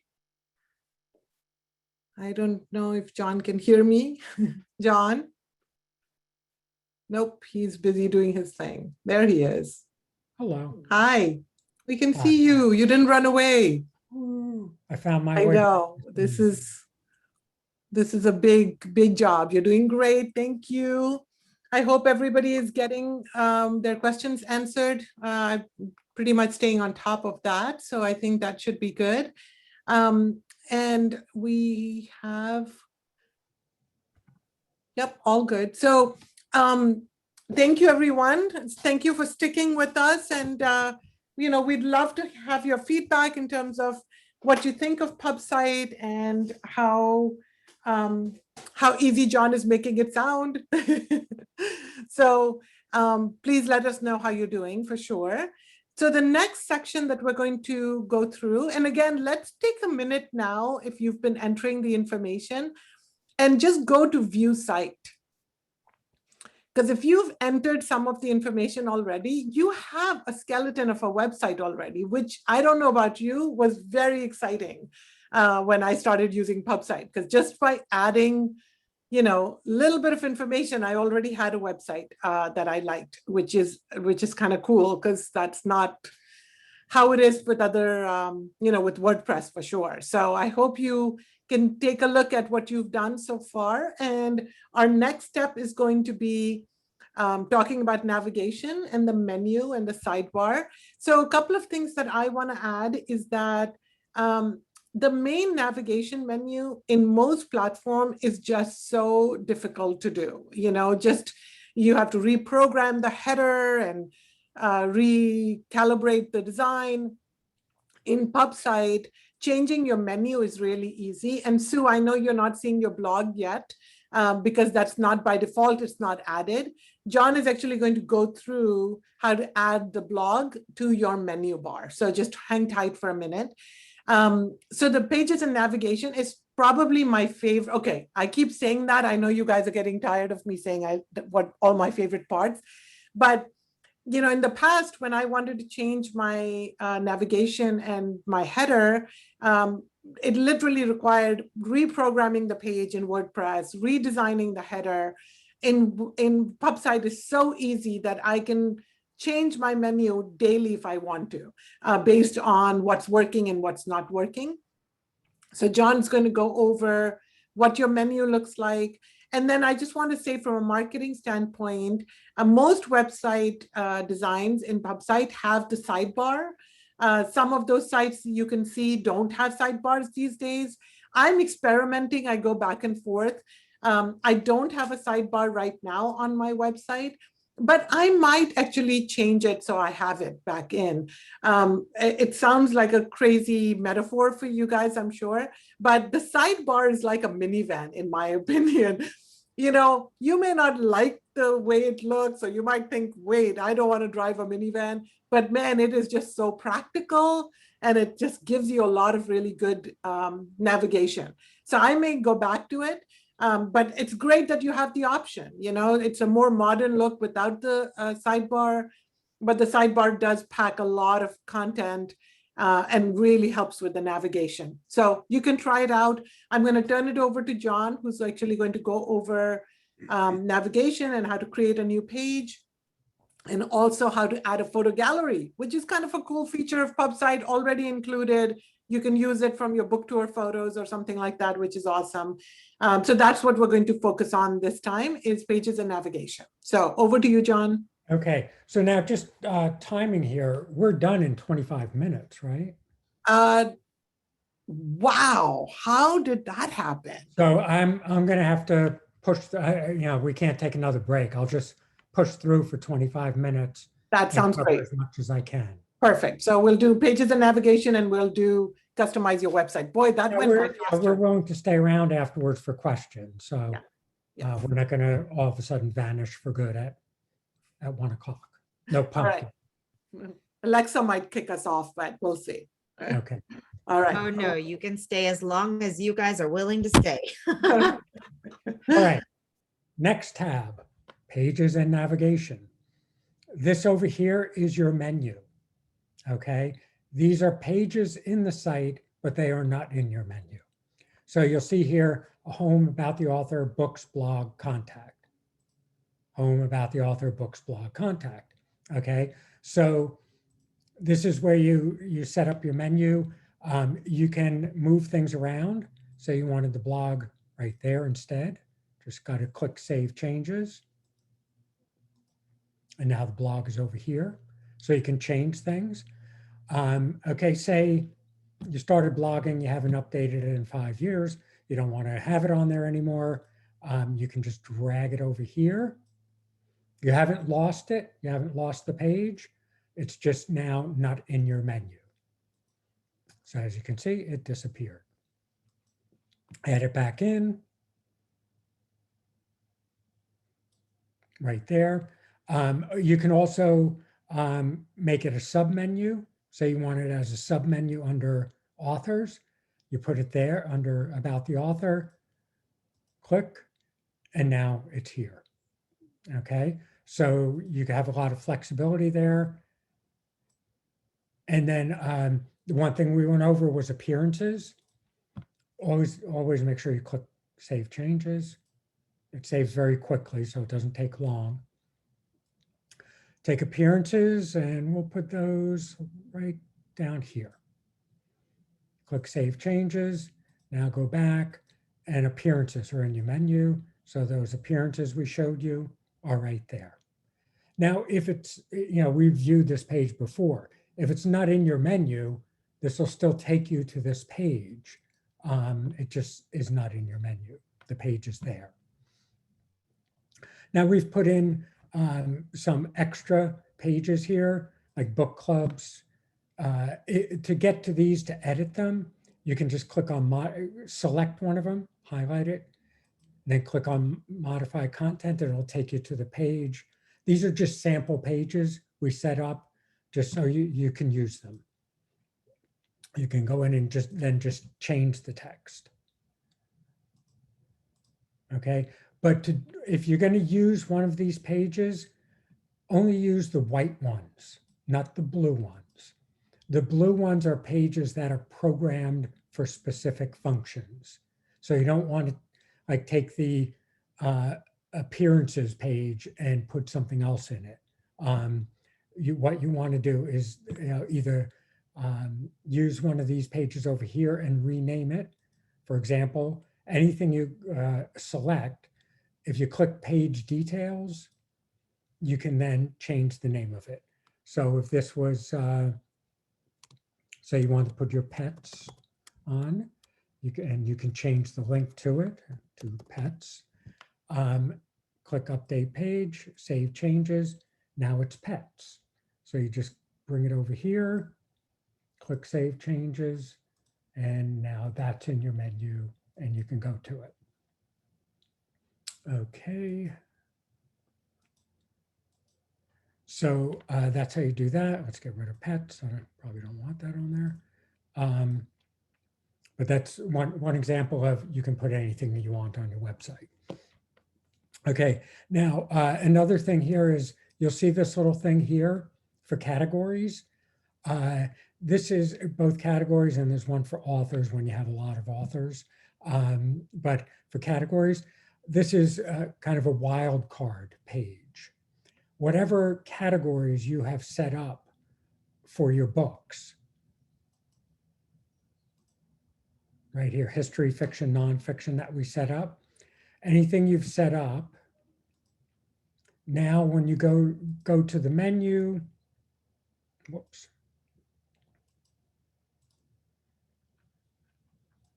Because I closed that page. You go to the menu, and now under books, we have show all, which is right here. And you can rename that. You can just, sorry, I guess I'm getting a little tired here. Okay, show all page details. You can change that to all books. Update page, and that's there. If you don't want that there, always click save pages first. You can just get rid of it. If you only have a couple of books, you don't need page that says all books, because the books page itself, this link will take you to all books. By default, it says click image to view details. Usually I change this to books by, whoever, your name. Okay, let me just show you another quick editing thing here. This you'll see is a different size, and it's called heading 2. You have all these options for headings, and they're all different sizes. You can experiment, play around with them, but I advocate using these as a heading instead of putting in text and putting in a specific size, okay?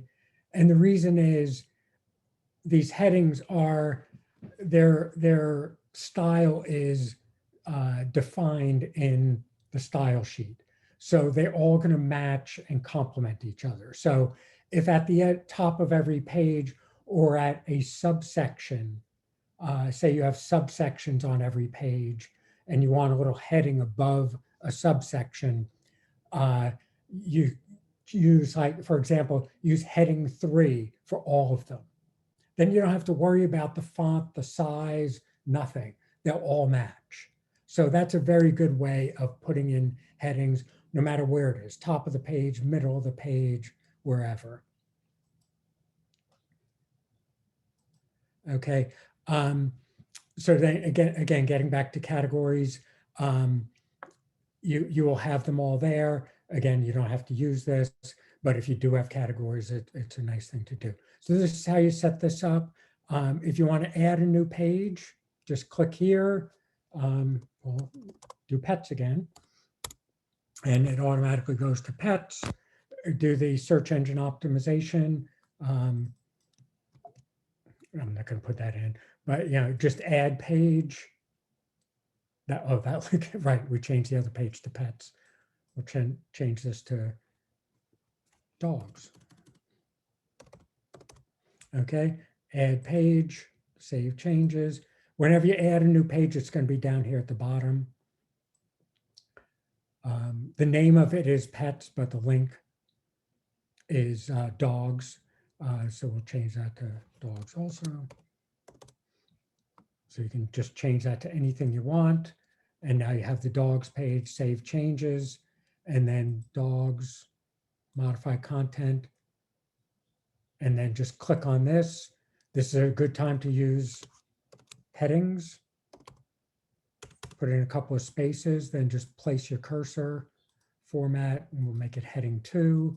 And then you can just start putting in content there. And you have a nice looking page. Okay, and you can put anything in there you want. Okay, so that's pretty much pages and navigation. Your contact form is there by default, and you'll see that here. This is filled in. You can, how did you hear? You can change that to anything you want. You can change this to anything you want. We have the security things here so you don't get spammed. There's a space where you can get rid of one of them. I think this one.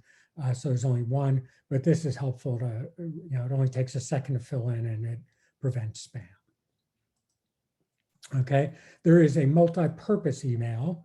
My programmer came up with such an elegant name, but that's just a second one that you can use. Say you want to sign up for sign up for a giveaway or something like that. You can use that for it. John?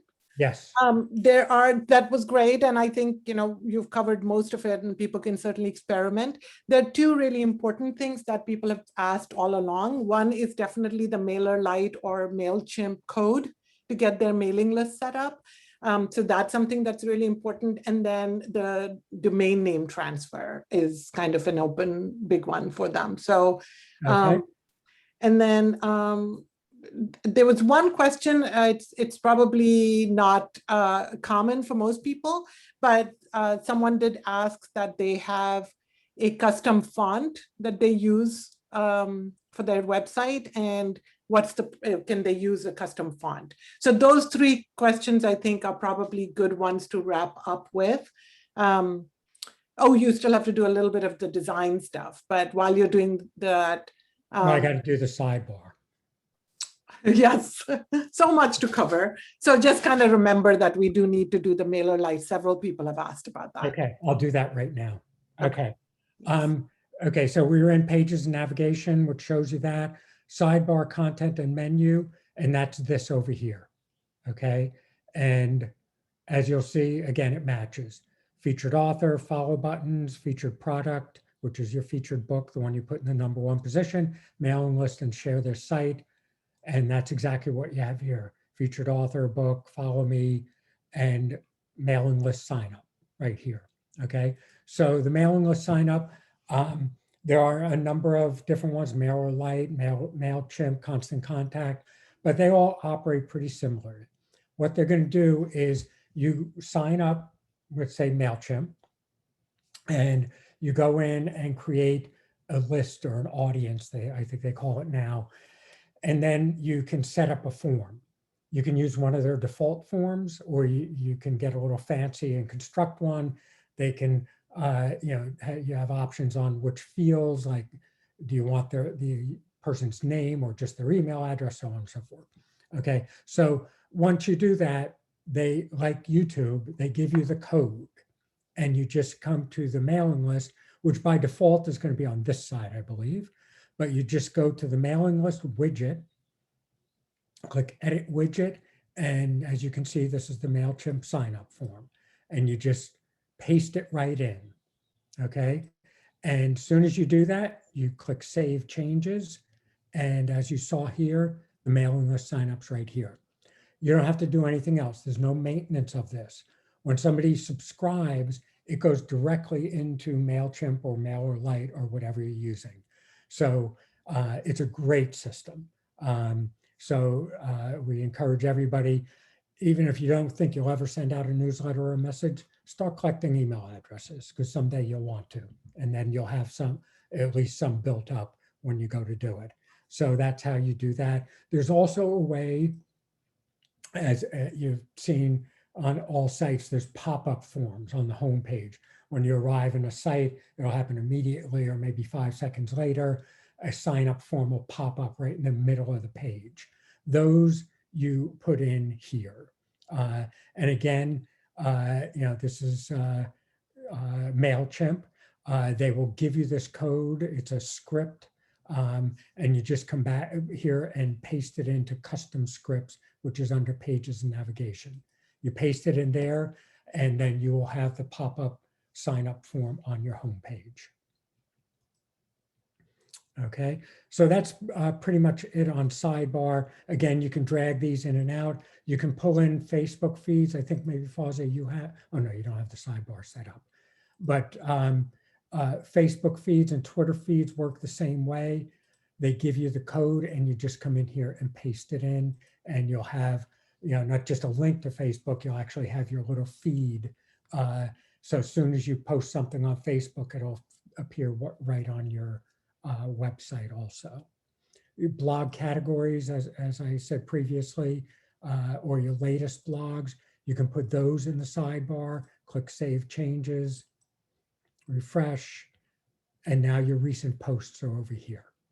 And again, you can move these up and down. You can have them in any order. Some people want their mailing list up towards the top so everybody sees it all the time. So that's that.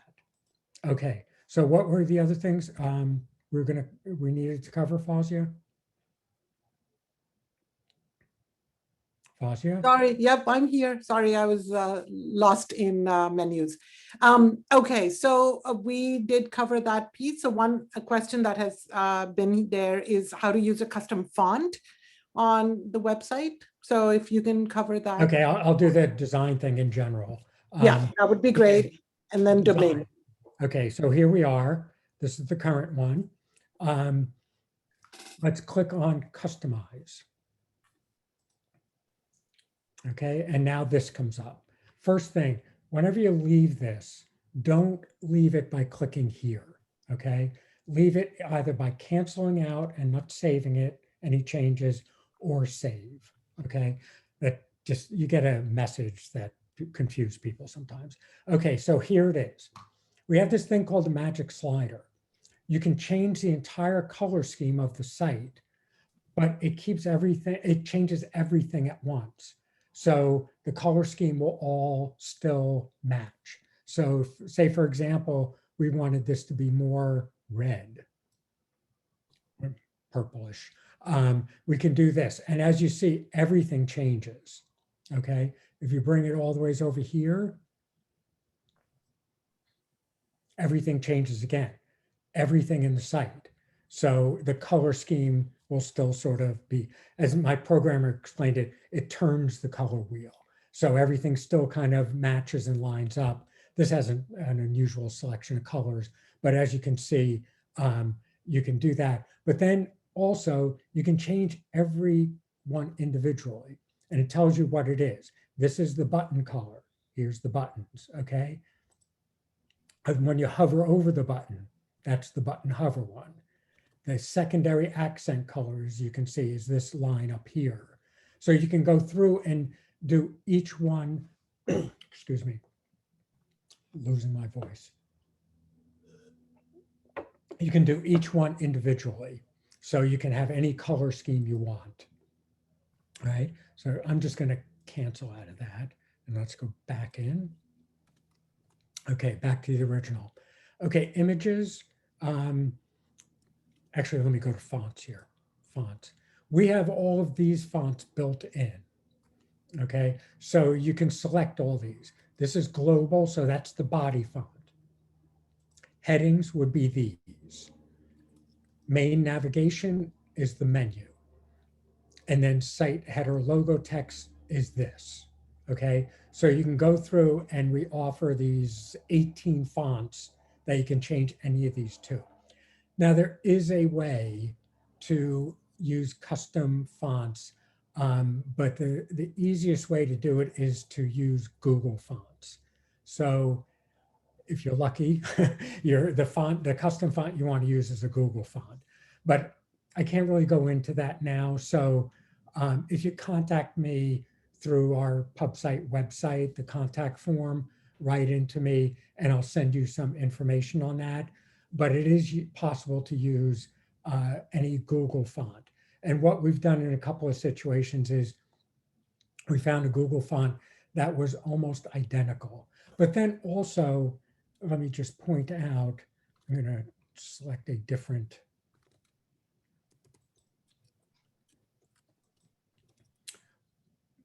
This one is very basic design, but it's very good for putting in headers. So let's go here, images, site header logo. What we want to do now is use an image. Okay, so now we're going to find an image and we're going to drag in a header that we designed very easily using the program Canva, C-A-N-V-A. Great program that lets you design fonts. Okay, so we're going to choose this one. Okay, so here, this is an image. So you can put it, create an image with any font you want. So if, you want to use your custom font, just create an image and that'll then be on here. For example, this is not a font that we offer. But if you have Canva or Photoshop or whatever, just create it and you have that. So then we save here. It's sometimes good to change the name here. I'll just call it test one, click save. Okay, now this is it. Let's select. Okay, then view. Okay, so now this is what the site looks like. Obviously, this is not a great color combination. So then we go back into our color scheme and we bring it somewhere over here. Not great, but let's just go with that. Click save, save, overwrite it, yes. And now you come back and you've completely changed your site. using a designed header and different colors. And again, you can change all these colors individually to match better or to more complement your heading. So that's a way to use your own custom font easily. Okay. Any other questions? I thought there was one more question somebody had asked. There was a domain name question, but Oh. so sorry, I think we need to circle back a little bit on the mailing list sign up. People have some questions. So maybe if you can just go over that a little bit slowly. One of the questions is that does the, basically, does it only have to be in the sidebar or can it be in the bottom of the pages and things like that? So do you think you could just run through that one more time, John? Yep. Okay. So when you get this code from MailChimp, you can put it anywhere. Okay, let's copy it, cancel. Let's go to what some people do is they want to add it on their contact page. So you can either put it here. Well, there's one here, contact top. The only thing is you can't just paste it in here. You got to click on the source button. Okay, and then paste it in here because this is, you're basically in the code. Okay, so you just pasted it in right there and save changes. Now it's here. You can do that on any page. You can create a new page and do it. And then once you do that, then you can, we did it in source view, but then you click back to regular view and you can go in and like change this. Okay. And then, put in anything else you want. So you do have flexibility. You can put it anywhere on the site that you want. And that's true of anything. Like another thing is the YouTube videos. You can go into the source and place it anywhere you want on your site in the source. And what we say to do there is, if you want to paste it, to find it, because when you switch to the source, it can be a little difficult to find where. Put in a bunch of X's, update product, okay, and then descriptions, and then go into source, and then it's much easier to find where you want it to put it. And you just paste it in right. I'm going to paste in this, but you can also paste in YouTube code there or Vimeo or whatever. So there we are. So you can put anything you're going to paste in like that, not scripts though. The script that you have to paste into the custom scripts for the pop-up form on your home page, that you can't place in the HTML. That goes in that specific scripts box. Yeah, so if somebody, sorry, John, if someone wants the pop-up to come on their homepage, they go to the custom, basically InDesign, right? In pages and navigation. And then they go to custom scripts and then add it there. Correct? Yes. Okay. So just see. mine is on the bottom. I just want to see something here. Let me just go into. All right, so while John is doing that, I'll just try to answer that. If you want a pop-up or you want the script at the Here's end. Fauzia's pop-up. Yeah, there's my pop-up. And then I also have it at the bottom of every page. So if you don't get it. You get the same thing, MailChimp, Constant Contact, MailerLite. They give you the paragraph of code. You just come and paste it in here. And there are, you may encounter some other things where they tell you where to put it. And they'll say, this must go in the head tag. You'll come across that. This is the head tag. Or they'll say, place it at the bottom of the page in the code. And that's to here. So you can pretty much add almost anything. A lot of third-party functionality. That's how it works now. You don't, like in the past, it was all plugins. Plugins are sort of going by the wayside. All the functionality takes place on like MailChimp, and it's just, you sort of create a little tunnel to it. The sign up form takes that address and sends it right into MailChimp. So it's not, you're not putting it right on your site, so to speak. Yeah, so basically, Patricia, just so you know. Just one more thing.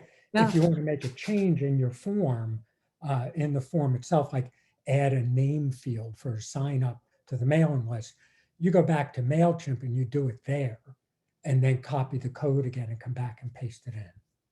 Right. So the code you get is actually from your mailing program. You're Yeah. just adding the code here. So I hope that helps. I don't want to take up any more time. I think most people got it. So I think the only thing left, John, is the domain name. Do you want to tackle Okay. that? And then I think Yes, we absolutely. are good. Okay. Thank Okay, so I'm not gonna, I guess I don't have time to like log into GoDaddy or whatever, but actually let me go to, yeah, you should know about this, pubsitehelp.com. This is a full help site devoted to PubSite. So you'll see here, you can browse all these topics, or you can search. So let's search domain name. Using your domain name with PubSite. Okay, now wherever you're signed up, like say at GoDaddy or Network Solutions, or you could have even done it at Bluehost, a lot of different places. Go to your domain name in the account and look for DNS management, DNS zone, sometimes it's called, where you get to something that looks like this. And a new domain name is very basic and is going to pretty much look like this. What you need to do is click on the little edit button. I'm not in GoDaddy, so I can't do it right now. Click on the little edit button, and you're going to paste in this exact number, okay, which we have right here. When you go in, there will either be another number here, a different one, or with GoDaddy, it says parked. P-A-R-K-E-D, parked, because your domain name is just parked there. So you put this in. If there's another field, sometimes it'll have www with the other number. You have to put it in that one too. But often it's just this one field. You just put it in there. Wait about an hour, and then go into website, domain name. Okay, and you're going to put it right here. Obviously, you put your domain name. This page you can't view until you've activated your account. Okay, so that you do like this. Okay, you go in and activate your account. You just click next step, choose your payment method, fill in the information, and then submit it. And that starts your monthly fee and your site is activated.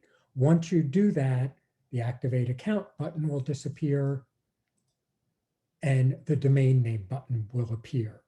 So then you click on it, you'll come to this page, you put it in there and click this. If it comes up and says the A record is not configured correctly, just wait. Wait about another half hour or an hour. The settings take time to what we call propagate throughout the internet. And depending on your domain name registrar, whether it's GoDaddy or Bluehost or whoever, and your internet service provider, it can take 5 minutes or it can take 5 hours. We've even had longer. So if this doesn't work at first, just wait a little bit and then try again. If after a few hours it still doesn't work, reach out to us and we can help you with it. Or like I said previously, if you don't want to try this at all, send us your GoDaddy login and we'll do it for you. Or your Network Solutions logon or whatever. And if you're successful, If you're successful, this will appear right here. So I added links in the chat to specific pages and instructions on the help site. So you can actually go in and see how to activate your website and how to do your domain name, because obviously you don't want to be doing that now, rushing through it. Watch the, read the instructions, because John actually has the instructions on the site. And I put the link in there, and hopefully that'll help. I think that was amazing, John. How are you holding up? My voice is just about gone. Yeah, I know. All right. We won't talk to you for the rest of the day, I promise. That's a All right. long workshop. You did great. Yes, I know. Crazy, but I think we are done. I just really want to thank everyone for attending. I know it was a long one, so I appreciate you attending and hanging in there. I hope you got a lot out of it. Almost everybody stayed the whole time too, from people who started at the beginning. So that's pretty awesome. This was, let me just tell you, this was really, really useful, because we've been meaning, I've been paying for my for my site with you guys for a couple months now, and we just haven't been able to make the time to go in and do it. So this was so valuable for me to go in, and Nancy and I have both been working away on the Purple Butterfly Press website. We made a lot of progress today. I'm super excited. It looks great. And I just thank you for taking out so much time and doing this for our people. Yeah, absolutely. It's so wonderful. And thank you for having us. And I'm so glad that you're using PubSite, Alexa. That means so much to us. And I hope that everybody has a ball with it, man. It's so much easier than everything else. It's so much more fun. Yeah, it is. I did have one question, actually, one thing that Nancy suggested. I know we have several children's book authors on here, and obviously ours is a children's book company, and she had a suggested upgrade, or suggested what do you call it when you add something into what we can feature. Yes, yeah, feature I got that. is to add the a slot for Illustrator, because it's really important. On the Great children's idea. book. Yeah, great idea. I've already noted it. And Oh, she already sent that to you. I'm sorry. She sent it to me in a message, so I missed that. She was spot on. I think it's a great feature to add. We will definitely add it. I did tell her one of the ways that you can actually do is add the illustrator as a second author. Yeah, Okay. I was just So going to you say can, that. yeah, so you can actually add full feature for them, their website, their social media, give them full love. And I think that may be even a better way of showcasing the illustration. Yeah, absolutely. You can add them as an illustrator. Yeah, get in touch with me. I'll give you a number of options on how to do that. Awesome. But yeah, there definitely are ways of doing that pretty easily. Yeah, and you can choose multiple authors per book. So you can actually pick the author and the illustrator and give them both equal. And what you can do is, when you add the author, add in their name and then do comma illustrator. Okay. So when it displays with the book, it'll say, Jean Ann Rose, comma illustrator. Okay, that's a great idea. Yeah, great idea. Okay, well, this has been wonderful. I'm Thank so you, grateful. everyone. And I'm excited to see all the websites. Everybody, Me when you get your too. links up, you should start posting them in the group so we can see them and visit them and share them. So Yes, please send them off to us. We'll help share them with you. PubSite is, I'm going to put our Twitter handle in the chat Yes. box so you can share. And we have Facebook, we have all of them, but wherever you want to share them, please do. We'd love to see your sites. awesome. I'm All right. following you on Twitter right now. Thank you. All right. All Thank right. you guys so much. Thank And we will send the replay to everybody. You can go through this again slowly if you need to watch it and pause and do all of the things. And I can't wait to see the websites. Me too. And now we're all going to go take a nap. Yes. Take care, everyone. Bye. Thank you. Thank Bye. you.